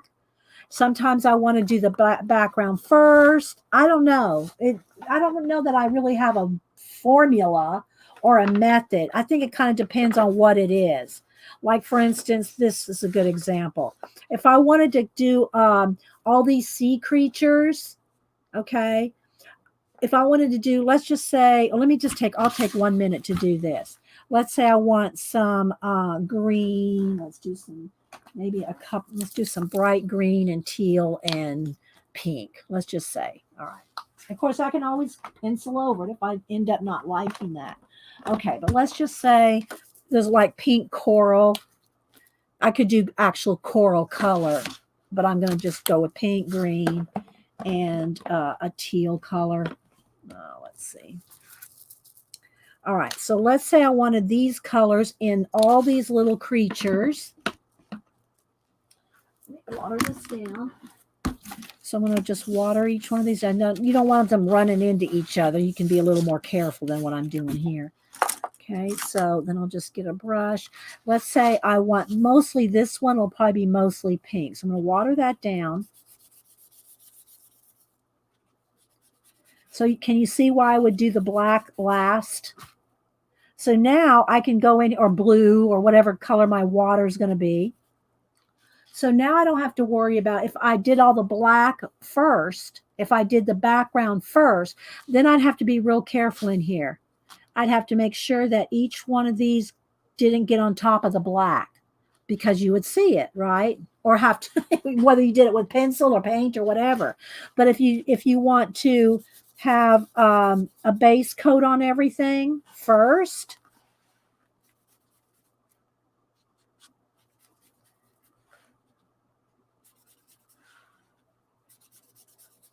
and of course you can always add other colors in here. Just because I have a wash of green or pink or whatever, that doesn't stop me from, once this is dry, I can go in here with pencil and change any of this with pencil. But do I want to color around each one of those little octopus legs? You know, after you know, with the background. So now what I can do is, now it's much easier to go in here and paint around these things, rather than try to paint the little individual creatures after. Is that making sense to you guys? I mean, when I explain the difference between the backgrounds here, it's going to be much easier to do the background after this than to do the background first and then try to fussy paint in each one of those little things. Okay. You're welcome, Riri. Hi, Mariski. So that's why you do these washes first. Now I don't want to close this because it's not dry, but that's how I did all this. Same thing for all this. See, this is all just washed in. So I put the wash in, and then I went in with the black, and I can just paint around everything. Okay. But I didn't do that with the houses. To me, the houses, that's not going to be that big of a deal to try to go, you know. So it, you know, and then some of them I left, some of them I painted first. So, you know, the more you do them, do this kind of thing, you'll see what works best. Okay. So let me leave that one open for a minute. And also, just to show again his little sketchy stories. This is his little like Moleskine type notebook, where his little sketchbook, where he gives a little intro to some of his techniques and how he started doing this page right here. Was it this video? This page right here in 2012. He says, this is the drawing that launched my name in the doodling community. So there you go. And then you see what he's gone to. You know, but it's a kind of a cool, and you can, it's just, you know, you can still use it as a little mini color book. but it's something you can kind of take with you, and a couple of pencils or a marker or something if you wanted to work in that. All right, so I think I'm going to head out, guys. It's almost 12. I'm going to go feed the hubster something before I go over to Janet's. Don't forget, Janet comes on at 1 p.m. Eastern. I come back on again Wednesday at 9. I usually come on a little early to say good morning, but 9 a.m. Eastern, Monday and Wednesday. And then Janet and I are doing a guest. I don't know who our guest is this Thursday yet. We'll round somebody up. And again, it's not a set in stone thing. If we can't find a guest, if we feel like coming on a Thursday at 10, just Janet and I will come on. And maybe somebody in chat will want to jump on with us. We'll do that too. You just have to be able to come on camera. And I'll send you a link, and you just click that StreamYard link and you come right into the channel. It's really easy. So if you might think about if you want to be on the Thursday morning 10, and now the Thursday morning shows are 10. My other shows are at 9, but Eastern. But the guest show on Thursday is at 10. So if you want to come on with Janet and I on 10 at 10, email us, let us know. Janet says she'll be watercoloring. But Janet, will you show your Zentangle book? Thanks, Janet. Will you show your Zentangle book before you start getting into watercoloring?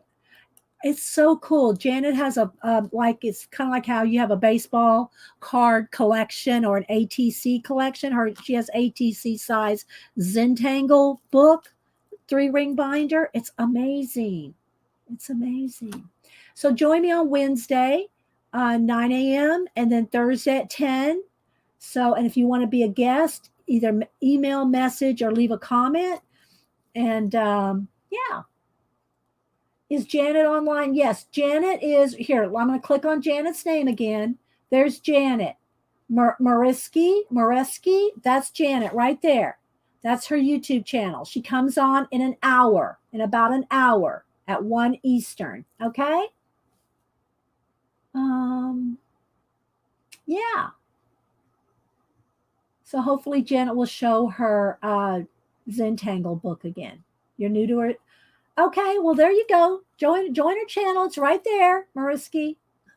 There, Pacola put a link. Of course, you can click the direct link. Mariski, click that link that Pacola just put up in chat, and it'll take you over to her channel, and you can follow her, subscribe, and ring her bell. All right, guys. Thank you, Julie. You have a marvelous Monday too.